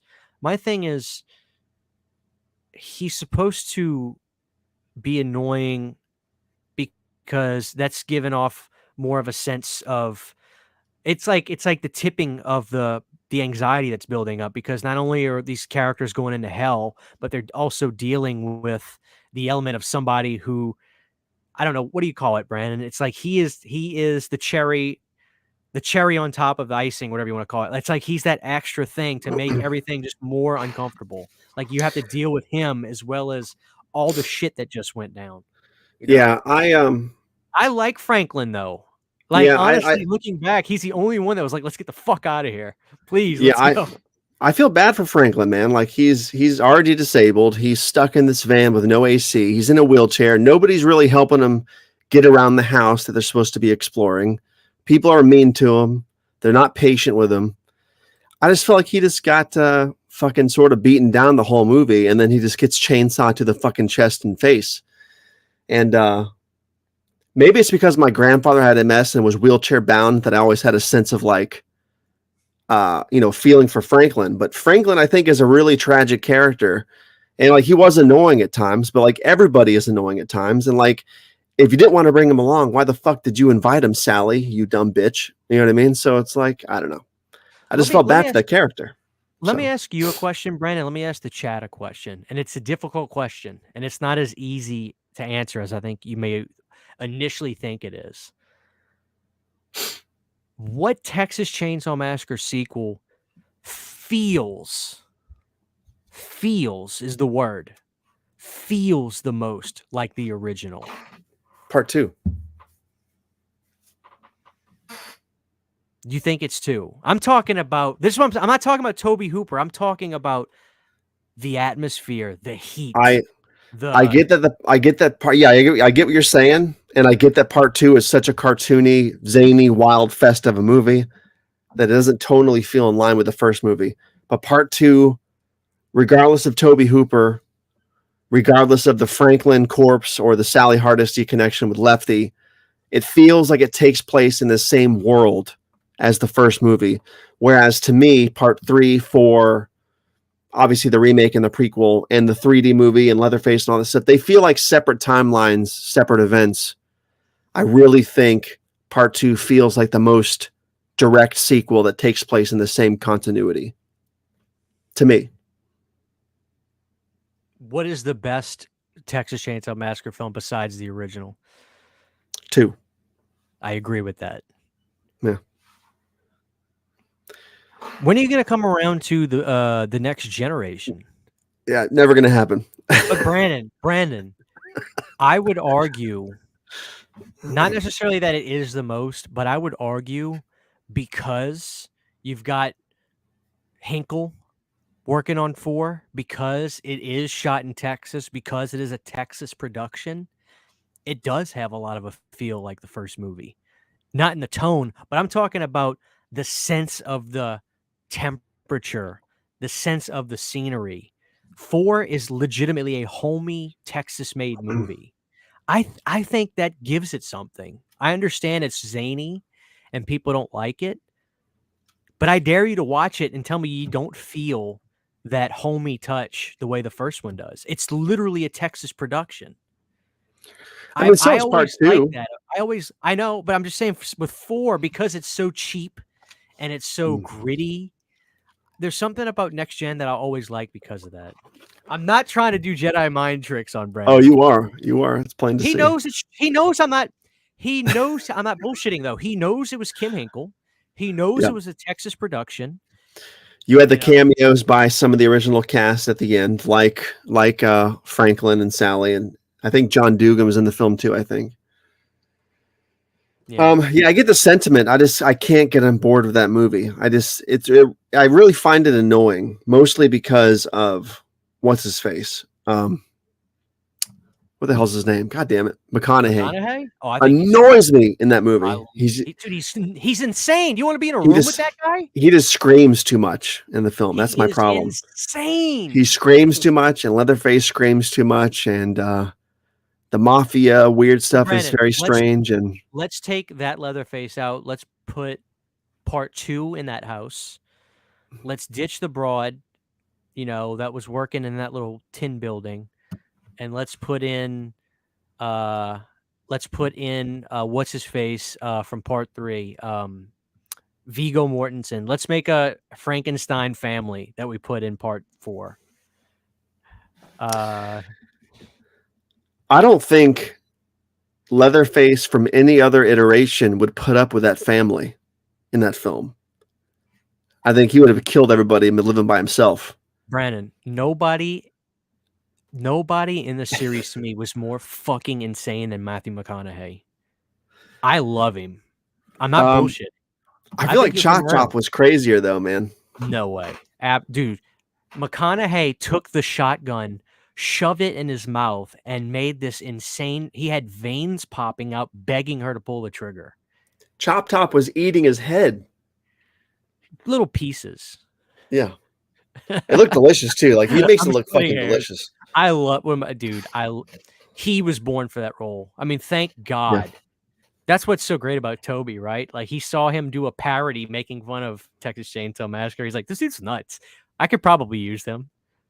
But do you think there was something? Do you think in an alternate universe, Ed O'Neill did return and he changed his mind and he did go back? Or Ed Neal did return as the hitchhiker? Do you think that character would have worked in the 80s? Not the version that we saw in the original, I don't think. He would have had to raise the stakes, right? Yeah. I think he would have been all fucked up from getting run over by the truck and stuff. And but I think it would have worked.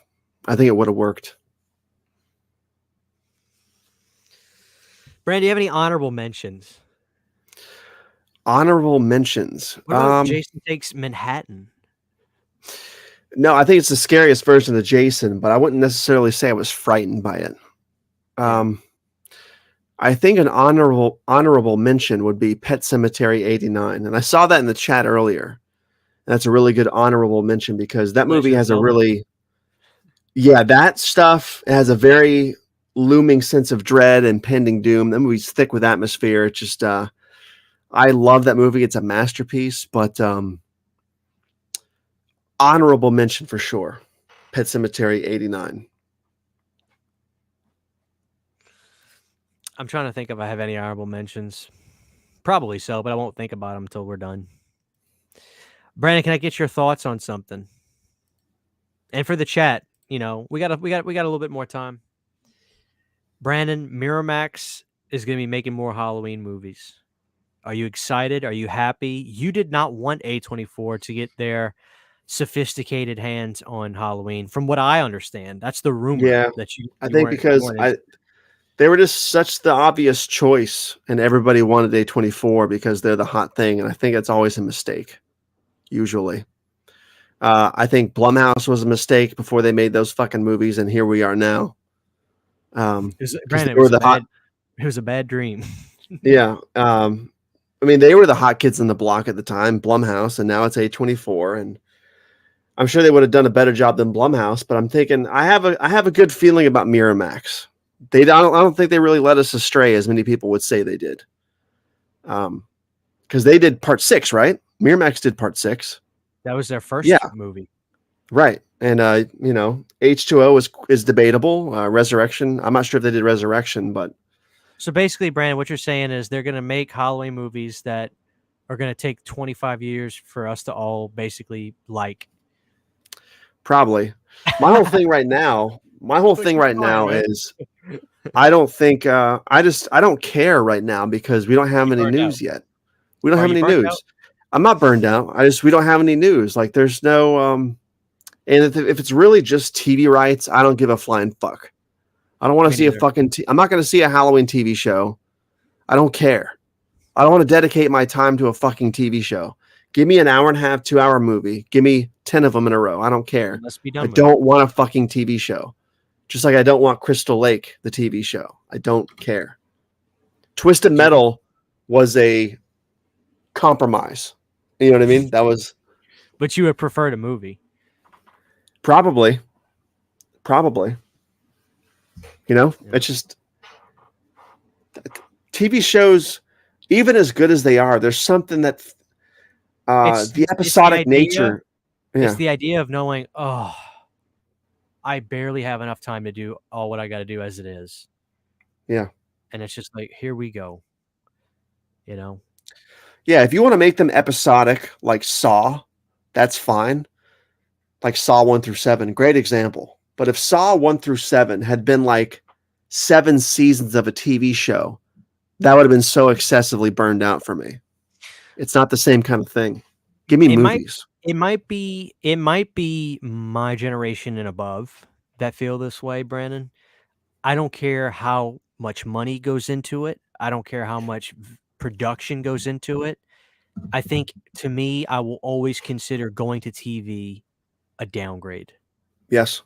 And I'll never be able to shake that, right?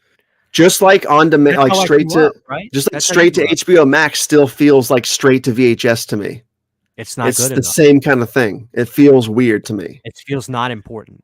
Even though now streaming is just as important, I guess they say, as theatrical, but there's that connotation that it's not good enough for theater, so it's going to be dumped right to digital. You know, I agree with that. There's that weird because we were stained by the straight to video era. That's why, because there was so much garbage produced then. Classics, but garbage at the same time. Thank you, TGB, with a $2 super chat. TV shows just don't have that edge. That's right. I tell you this though, I don't want any more requels. I don't want any more sequels. I had a question about that. I had a question if you don't mind, and for the chat as well. Go ahead. Brandon, let's pretend we're and for the chat, this is a question for you guys. Let's pretend we're out of the requel era. Obviously, we're really not, but I do think we're at the tail end of it. Mm-hmm. You know, it's been 5 years now of this requel era. We could say it kind of started with Halloween, then we got Leprechaun Returns, we got what have you. There's other stuff, Leatherface, Exorcist now. Brandon, and for the chat, pick one and then explain what era was better, the mid to late 2000s remake era or the requel era of the late 2010s, early 2020s. I got an answer for you. It's definitely the remake era. Agreed. Are you kidding me? The requel era has been fucking trash, dude. Trash.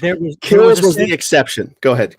Like, no, I want you to keep going. But there was this level of still,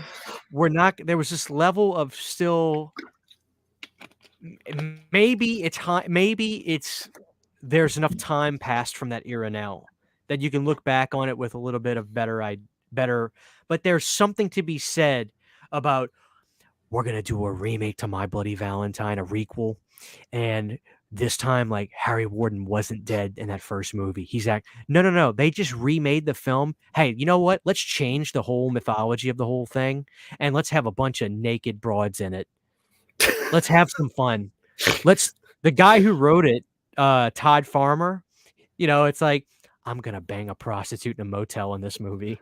He's just ass out naked in that movie. That's my favorite. Brandon, I dare you to tell me a better remake during that era than that. I dare you to. That movie Texas Chainsaw 2003. I said late 2000s. Okay. I'd still disagree with you though. But Jensen Ackles is great in that movie.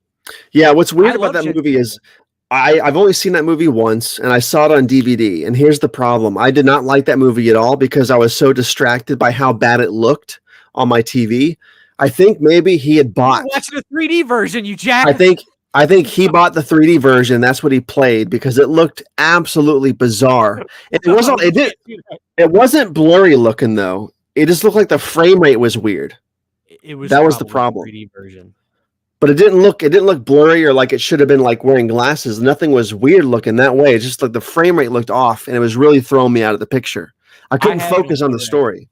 Yeah, I'm telling you, I have it on Blu-ray, and it's a good looking Blu-ray. It's not something that needs a major upgrade, but you were probably watching the 3D glasses version. Yeah, I want to rewatch that again because I'm sure I'll probably like it. Oh, dude, I'm sure I'll like it because I love the original. I'll take the remake every day, twice on Sunday. I love the original. You're lying to yourself. No, I'm not. I'm not, because guess what? I watched this movie a year or so ago. Brandon, there is a scene where Harry Warden is chasing these two girls in the grocery store. The small dude. It's so intense. It's so good. I love the remake, and just Todd Farmer's scene alone, dude. That's my jam. I don't buy jam. I buy honey, but you get what I'm saying. Dude, on your remake. Yeah, on your question though, the requel era. Tell me what's wrong with it. They take themselves too seriously, right? They take themselves too seriously. There's too much hype. There's too much buildup. It takes too long to make the films. The creative teams that get to back these projects are fucking trash. For some reason, they're obsessed with hiring comedy trash writers and directors.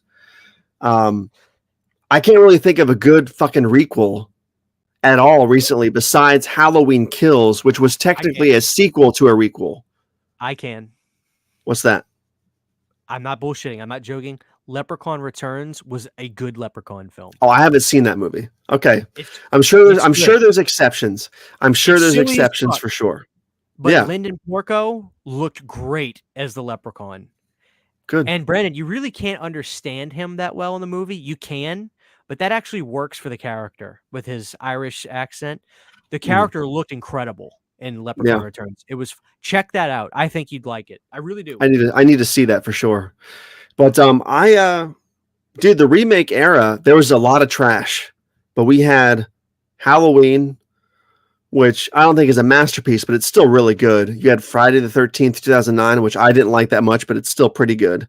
But then you had gems like the Dawn of the Dead remake. Hills Have Eyes was a fucking Night of the Demons. Hills Have Eyes was a fucking masterpiece. April Fool's Day. I didn't see that remake. I like it. I thought Prom Night was trash. I didn't see Sorority Row, but I heard good things. Was that good? There's no way that was good. I don't even know if I'm just going to assume I haven't seen that, because if I did, I have little to no memory of it. You had the bizarre Black Christmas. You had all kinds of good shit in there. The Texas Chainsaw Massacre movies. I haven't seen that remake either. There's another one I haven't seen. I just got it on 4K from Arrow, and it looked really good. It's pretty intense, man. People shit on the Amityville remake. I didn't think it was that bad. It's not bad. Considering. It's not as good as the original, but it's not bad. Yeah. The remake era, there's something a little bit more. I mean, this is going to sound kind of lame, I guess. There's something a little bit more respectable to me about remaking a film and trying to do something different with the mythology than just making a direct sequel to a film and ignoring that already has all these sequels. Exactly. I get it in theory. It's a cool idea. If you can't move forward, but you want to keep something intact, I get it.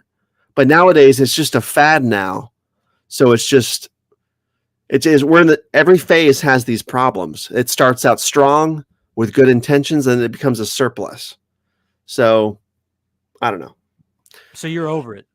I've been over the requel era since Halloween 2018. Like I said, Kills was a fucking masterpiece, but that's a sequel to a requel. It's not really a requel in and of itself, and it was a fluke.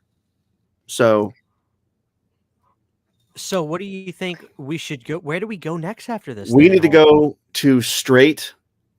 First of all, we need an abundance of original IPs, which we're starting to get with stuff like Terrifier, which is good. With the return of Jigsaw, you know what I mean? Stuff like that. Yeah, but I'm kind of. I mean, I could. You know what though? I mean, come on, Brandon. Well, here's what I want next. Saw is Brandon. What sense does it make to do a midquel? I still don't know. Let me explain this to you, Brandon, for the chat. Listen, I know people love Saw X. I don't think it's a bad movie. It's way too black and white for my taste. What sense does it make, really, to take a movie where everybody has aged 20 years from the movie that they want to do and pretend, and in essence, Brandon, Brandon, on paper, it's almost a straight to video idea. Let's make this movie take place between 2 and 3, and how are we gonna make Shawnee look younger? We're just gonna put a wig on her. Mm-hmm. I mean, what the fuck are we doing, guys? Like, yeah. I almost feel like I'm in the Twilight Zone because I bring this up to people, and they don't care, or they say it doesn't bother them. And I'm like, how does it not bother you? She's in her 50s, and she has a horrible wig on. Yeah, and how am I can't be the only one that's not.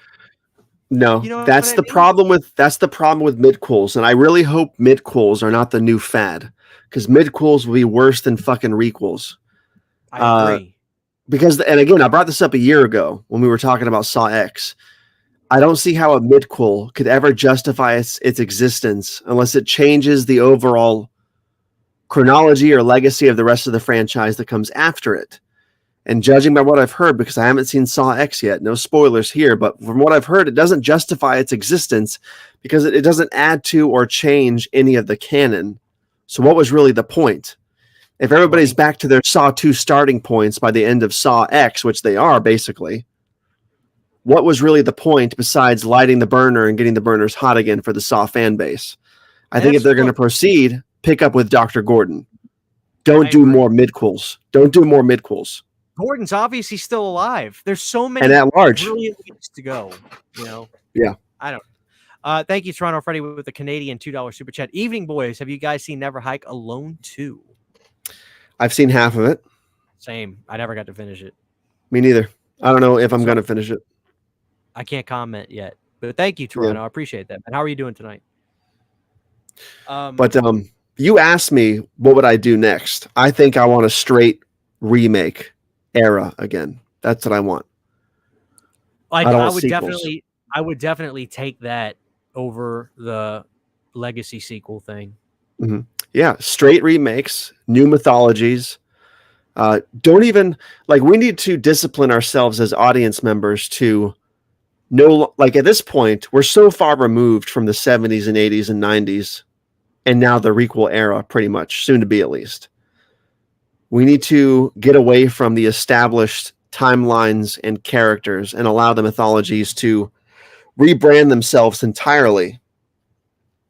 Like, why do we have to have a Halloween movie that starts from scratch with Laurie Strode as the, you know what I mean? Like, we don't have to have that kind of stuff. Oh, I agree. If that makes any fucking sense. Like, we don't have to have that kind of stuff. Jason could start off supernatural from the beginning. I'm grasping at straws here. What I'm saying is that just the mythologies don't have to just give us something different at this point. Like we've had the remake era, we've had the requel era. Don't just make another remake of the first film again. Give us something fresh and new. At least tell the stories in a bizarre new way, which would have been one of the pluses of A24. I will admit that. They probably would have told a very bizarre version of Halloween. You know what I mean? But yeah, I'm rambling at this point. I think I made my point. People need to be open to new horror icons and give the legends a rest. Half agree.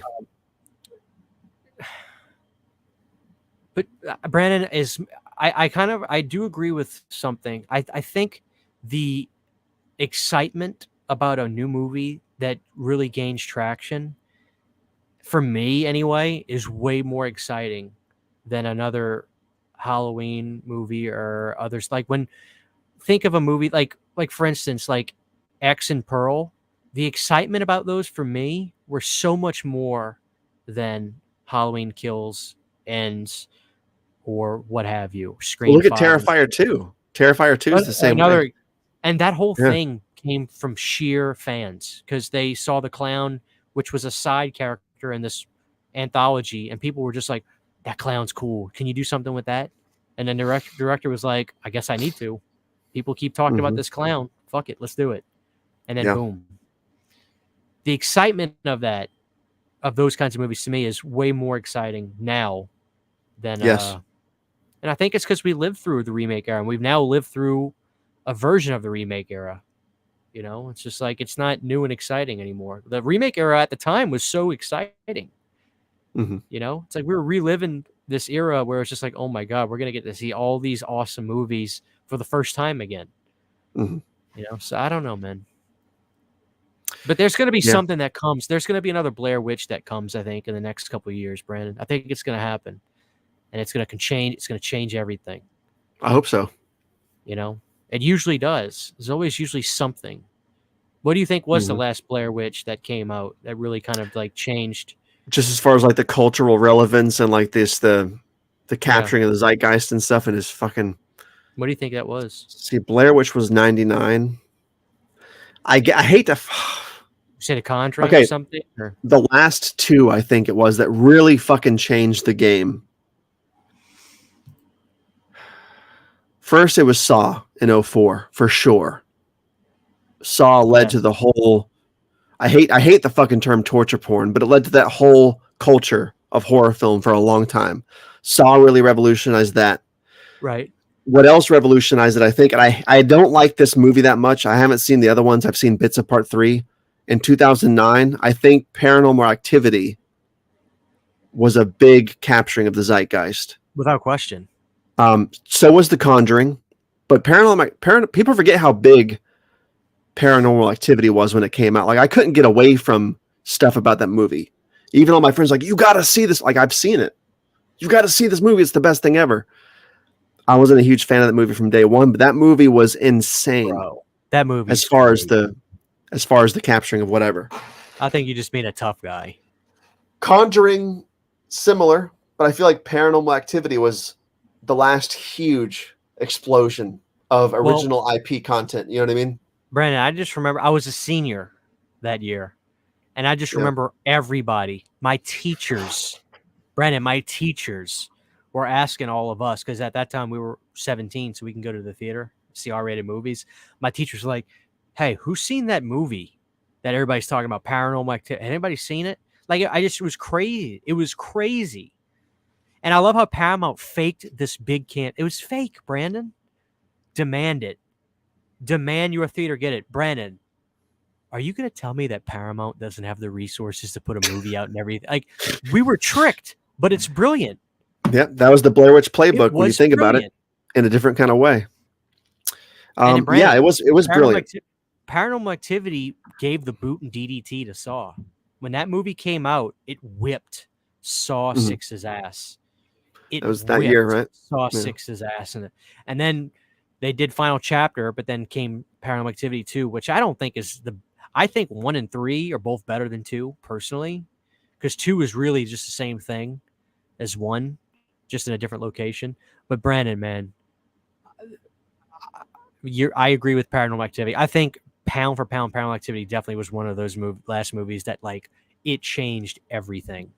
Yeah, and I'm not a fan of those movies, but you'd be lying if you said it wasn't one of the last big, huge, insane movements in horror. You'd be lying. I do think, and I will say this out loud because we would be stupid for not mentioning it. The boom of weird movies we're having like a boom of a resurgence of 60s and 70s weird movies, avant-garde films, Midsummer. sort of like Suspiria stuff. Like we have like Midsummer, Hereditary, The Are you a fan of Lighthouse. Midsummer? I haven't seen the whole thing. I've been a fan of what I've seen, but I've seen The Lighthouse, which I absolutely loved.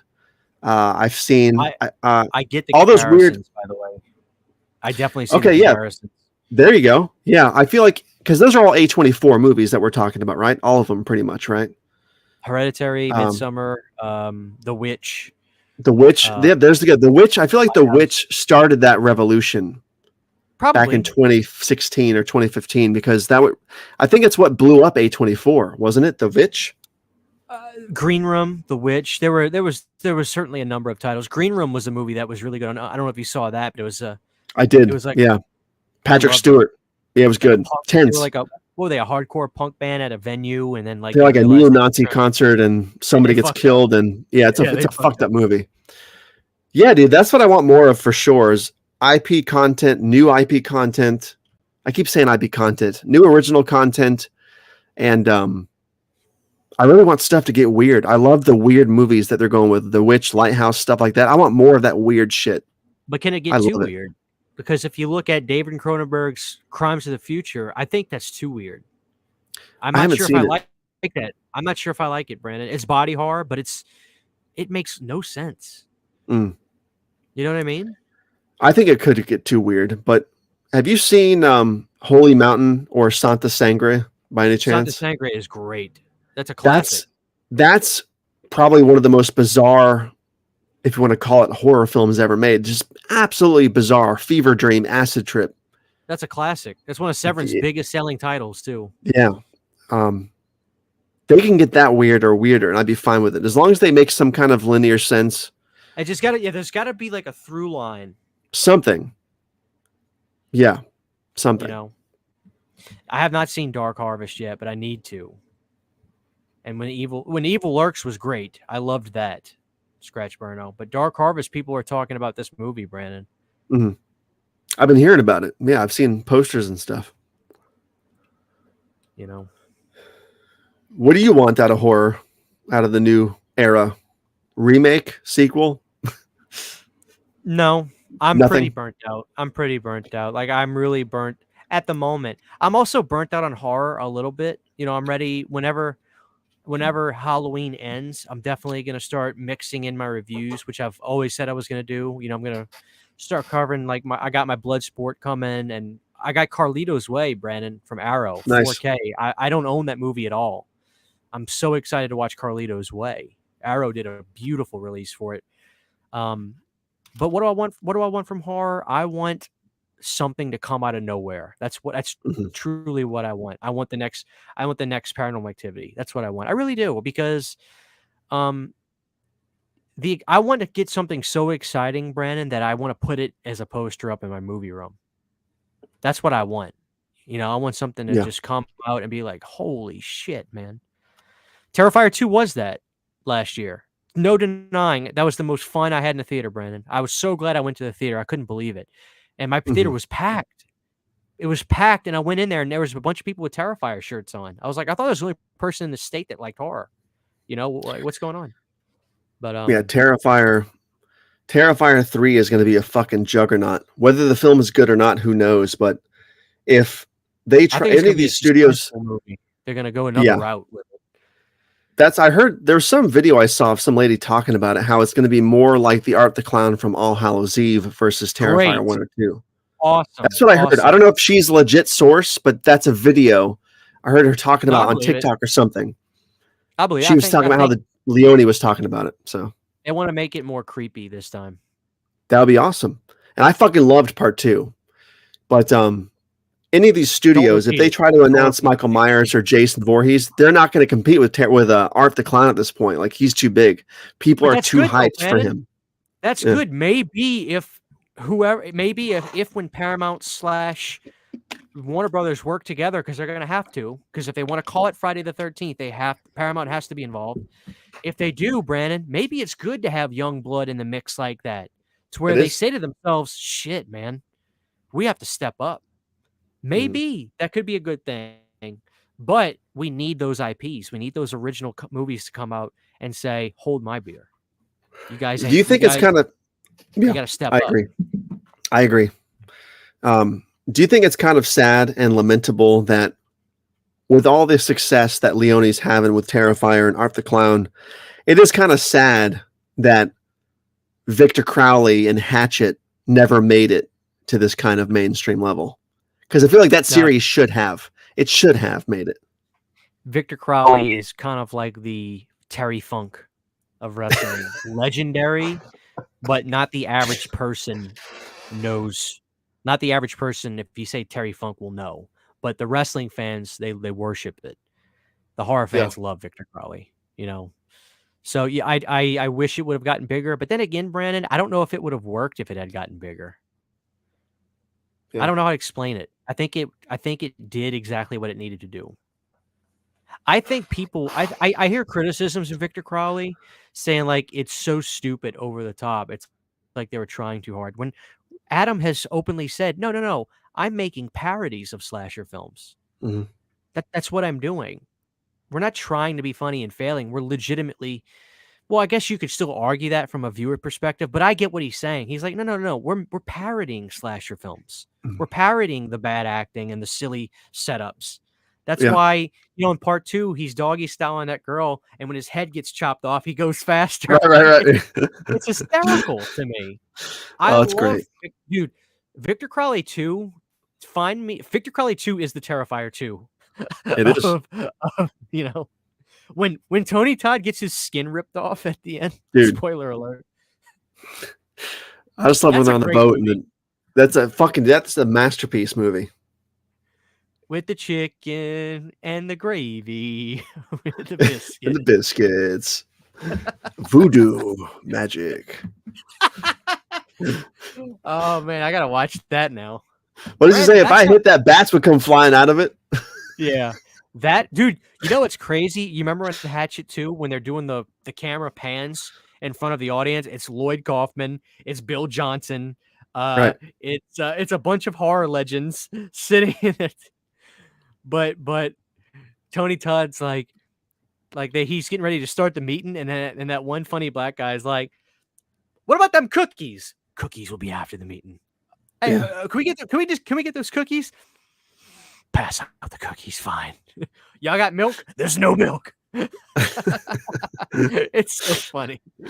That movie's great. So and what happens? Doesn't he say we're gonna go hunt? We're going to what's the swamp called? Don't say it. Don't say it. It's called fuck. It's not called Firefly Swamp. It's called I can't remember the name. Honey something Island. swamp. Honey Island Swamp. Yeah. And everybody gets up. He's like, "What are we going to do? We're hunting Victor." Everybody's like, "Fuck this." Yeah. And he's like, "What does he say? There's money in it for you." Yeah. And they all sit back down. Oh man, that's such a good movie. That's a fun fucking slasher. Doesn't John Carl Buechler get his intestines stretched out from his belly? He does. It's a killer opening too. Yeah. And he's drinking out of a male urinal. Yeah. They got that fucking sick Ministry song as the opening credits. Dude, when I first saw Hatchet 2 and that opening credits sequence played, I got fucking goosebumps. I was just like, I wanted to put devil horns in the air. Oh, such a good fucking fun intro for that movie. I fucking love it. Oh man. This has been fun. Brandon, I've had a great time tonight with our rad, scary movies that nined us. We did it. What's coming next on Tabata Vision? I'm gonna address the future of everything, guys, so don't go anywhere yet. But go ahead, Brandon. I'm sorry. I just thought about that. I have a couple of reviews coming out towards the end of the month for some Halloween TV shows and Halloween specials. I got no more movie reviews coming out this month. I'm not doing any Halloween movies or Hocus Pocus. It's all going to be TV shows and Halloween specials. I'm doing the Tabata Vision Halloween special on Halloween itself. That'll come out. It'll be a good little 45-minute thing I did with the family. And that's pretty much it for October. And I'm going to sort of take it semi-easy in November and December until I figure out this YouTube thing. You should have it up, hopefully. Any updates on that? No, I'm still the most recent thing is the thing I showed you with we're going to escalate this even further, but they're basically saying I'm screwed until January 10th when I can reapply. And I'm just like, look, you're wrong. This is wrongfully flagged. This is not what this is. This is not what this is. This is all transformative use. Yeah, it's just like, I mean, like if I even said something like, if it's these clips here, I'll delete them. Just let me know specifically. I know you can tell me what they are. And they just don't want to fork over this specific information. It's really bizarre. Yeah. How they're going about it, especially considering I work with these people multiple times a day. It's a pain. And even my Google liaison can't really tell me anything. It's frustrating. Brandon, I know it's easy for me to say because I'm not the one dealing with it, but obviously just try to keep up with it, what you're doing, because when you do get your monetization back, then you won't feel like you've lost a couple months worth of progress because you kind of were just like, well, screw this. I'm not doing anything, because your channel's growing, which is good. Yeah, I hit 5K. By the way, guys, 5K. Woo! I don't know how this is happening, but I hit it. But by the way, the interaction rate on my channel has been off the charts. Like, old videos are getting hit with comments and stuff like crazy the last week. Fucking something's happening. Good. Something's going on. Yeah. Well, that's awesome. So, Brandon, we do hope you have a good time on your vacation, of course. Thank you. So, guys, listen. Here's the deal. Planet Dirty will be back in November. Brandon, I have an idea for the November show, and I have an idea for the December show. Mm-hmm. I think in November we do the Halloween hangover, and me and you break down all the Halloween films, and then we get to hear you rant about Halloween Ends for the final time. You will rant, and after that, Brandon, you bury the hatchet, and you move on. Does that sound cool? After that, I'll start liking the film. No, you have to start liking it, but you're gonna move on to hating other things. Yep. And Brandon, I think in December we do the best. I even want to call it this, the best damn Christmas show ever. And we talk about the best. And I'm not talking about Silent Night, Deadly Night. Everybody and their mama's ass has talked about that. I just want to do a show called The Best Damn Christmas Movies Ever. And I don't give a damn if you want to talk about Scrooged for an hour and 36 minutes. I want to do the best. That's what it's called, Brandon. I'm going to make the events now, and they're going to be listed months in advance. We're going to do the Halloween hangover in November, and in December, we're doing the best damn Christmas show ever. And we're going to drink eggnog. I'm drinking eggnog out of my Christmas Vacation Marty Moose mug. If you don't, same. Do you want to do it? Same. I'll do it. How does that? Do you guys like that idea? Of course they do. I think it's going to be great. So Planet Dirty is not going to work. Guys, you're going to start getting a little bit more one-on-one live streams from me in the next week or so. Doing our shows, talking to you guys, going over physical media that I get in and reviewing so I can kind of knock out some reviews live and stuff, talking to the chat and giving you guys answering questions in real time, which I think a lot of you would like. So if I talk about, let's say I do a stream, I'm like, I just watched The Wicker Man. Here's what I liked and didn't like about it. And if somebody has a question, I can answer it literally right then and there. So I think that would be really cool. So you're going to start getting little shows from me, one-on-one shows and things like that. So that's what I've got going on. And just again, a lot of physical media. After Halloween, guys, get ready. I'm going to start mixing it up. We might take a day and talk about John Wick, go into this box set, talk about the movies. I might want to talk about Top Gun Maverick. I might want to talk about some Al Pacino films. I'm going to start mixing things up a little bit because that's why I rebranded. Okay, I cannot live on just horror. I can, but I can't. Even Brandon can't do that. That's why he's got Tabata Vision TV. That's right. He's got to mix it up. So I'm going to mix things up a little bit. It's always going to be physical media related, but God damn it. Like I've got to talk about Last Action Hero, Brandon. I got to talk about First Blood Part 3, whatever you want to call it. I got to do it. So, but we're going to go hard until Halloween, guys. We've got a lot of videos planned, a lot of physical stuff. So, nothing's ending, nothing's changing. As a matter of fact, the shows, I think Brandon will agree, the Planet Dirties are just going to be, it's going to be standing room only when we get to the next. People are going to be so ready for the next Planet Dirty. They're going to be waiting for it. And they're going to be like, this is going to be awesome. I'm serious. Yeah. I think they're going to be really excited because now they're going to become special, Yeah. So good stuff. And nothing's changing with me and Brandon. Me and Brandon pretty much talk almost every day anyway. Usually, literally, me and Brandon talk shit about people we really don't know, that we vaguely know at all. Which is how every friendship works, right? I do the same with Nick. Everybody. It's every real friendship consists of you talking shit about a person you have no idea who they are. Yeah, exactly. That's how every relationship is. Exactly. Oh man. So guys, I want to thank you all for sticking with me. My channel's doing good too. I mean, I'm growing at a good pace. I'm working my ass off, but it's the efforts being met with reward, and I really appreciate that. So you guys are awesome. That's right, John Flesher. Planet Dirty is the next game changer in horror. Thank you guys. Just thank you guys for supporting not only me but this show. This isn't goodbye. It's just when we come back, you guys are gonna love it. It's gonna be great. We'll see you in November. And I'll talk to Brandon. We'll plan the show out. We'll pick the day. We'll have it ready. We can make little teasers. We do fun stuff. You know, it's going to be fun. You know, and when you guys get ready to see the next Unita, that's going to be great too. So, I'm not going anywhere. You're just going to get less of my shows. But you know, it is what it is, guys. But thank you. I just want to say thank you. You guys are awesome. I appreciate everything. Please drop a like on the show. Be sure to subscribe to Tabata Vision. Be sure to subscribe to Tabata Vision TV. Be sure to subscribe to Tabata Tunes. Be sure to subscribe to Brandon Tabata on YouTube. Yep. And there's and more ring the somewhere. bell I for just don't know all what they of are. Yeah. Yeah. Guys, listen.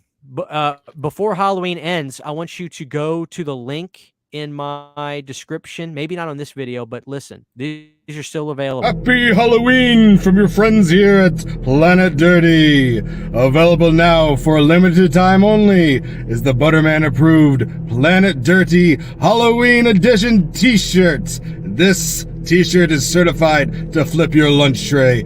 Order now. Planet Dirty. They're nuts. Yeah. Hell yeah. Anyway, Brandon, do you have any final thoughts for the audience? Hashtag Halloween Ends sucks. That's all I got to say about that. Mongolian beef. It is off the chain. Oh, I don't It's crispy. Dude, it's fantastic. That shit is fantastic.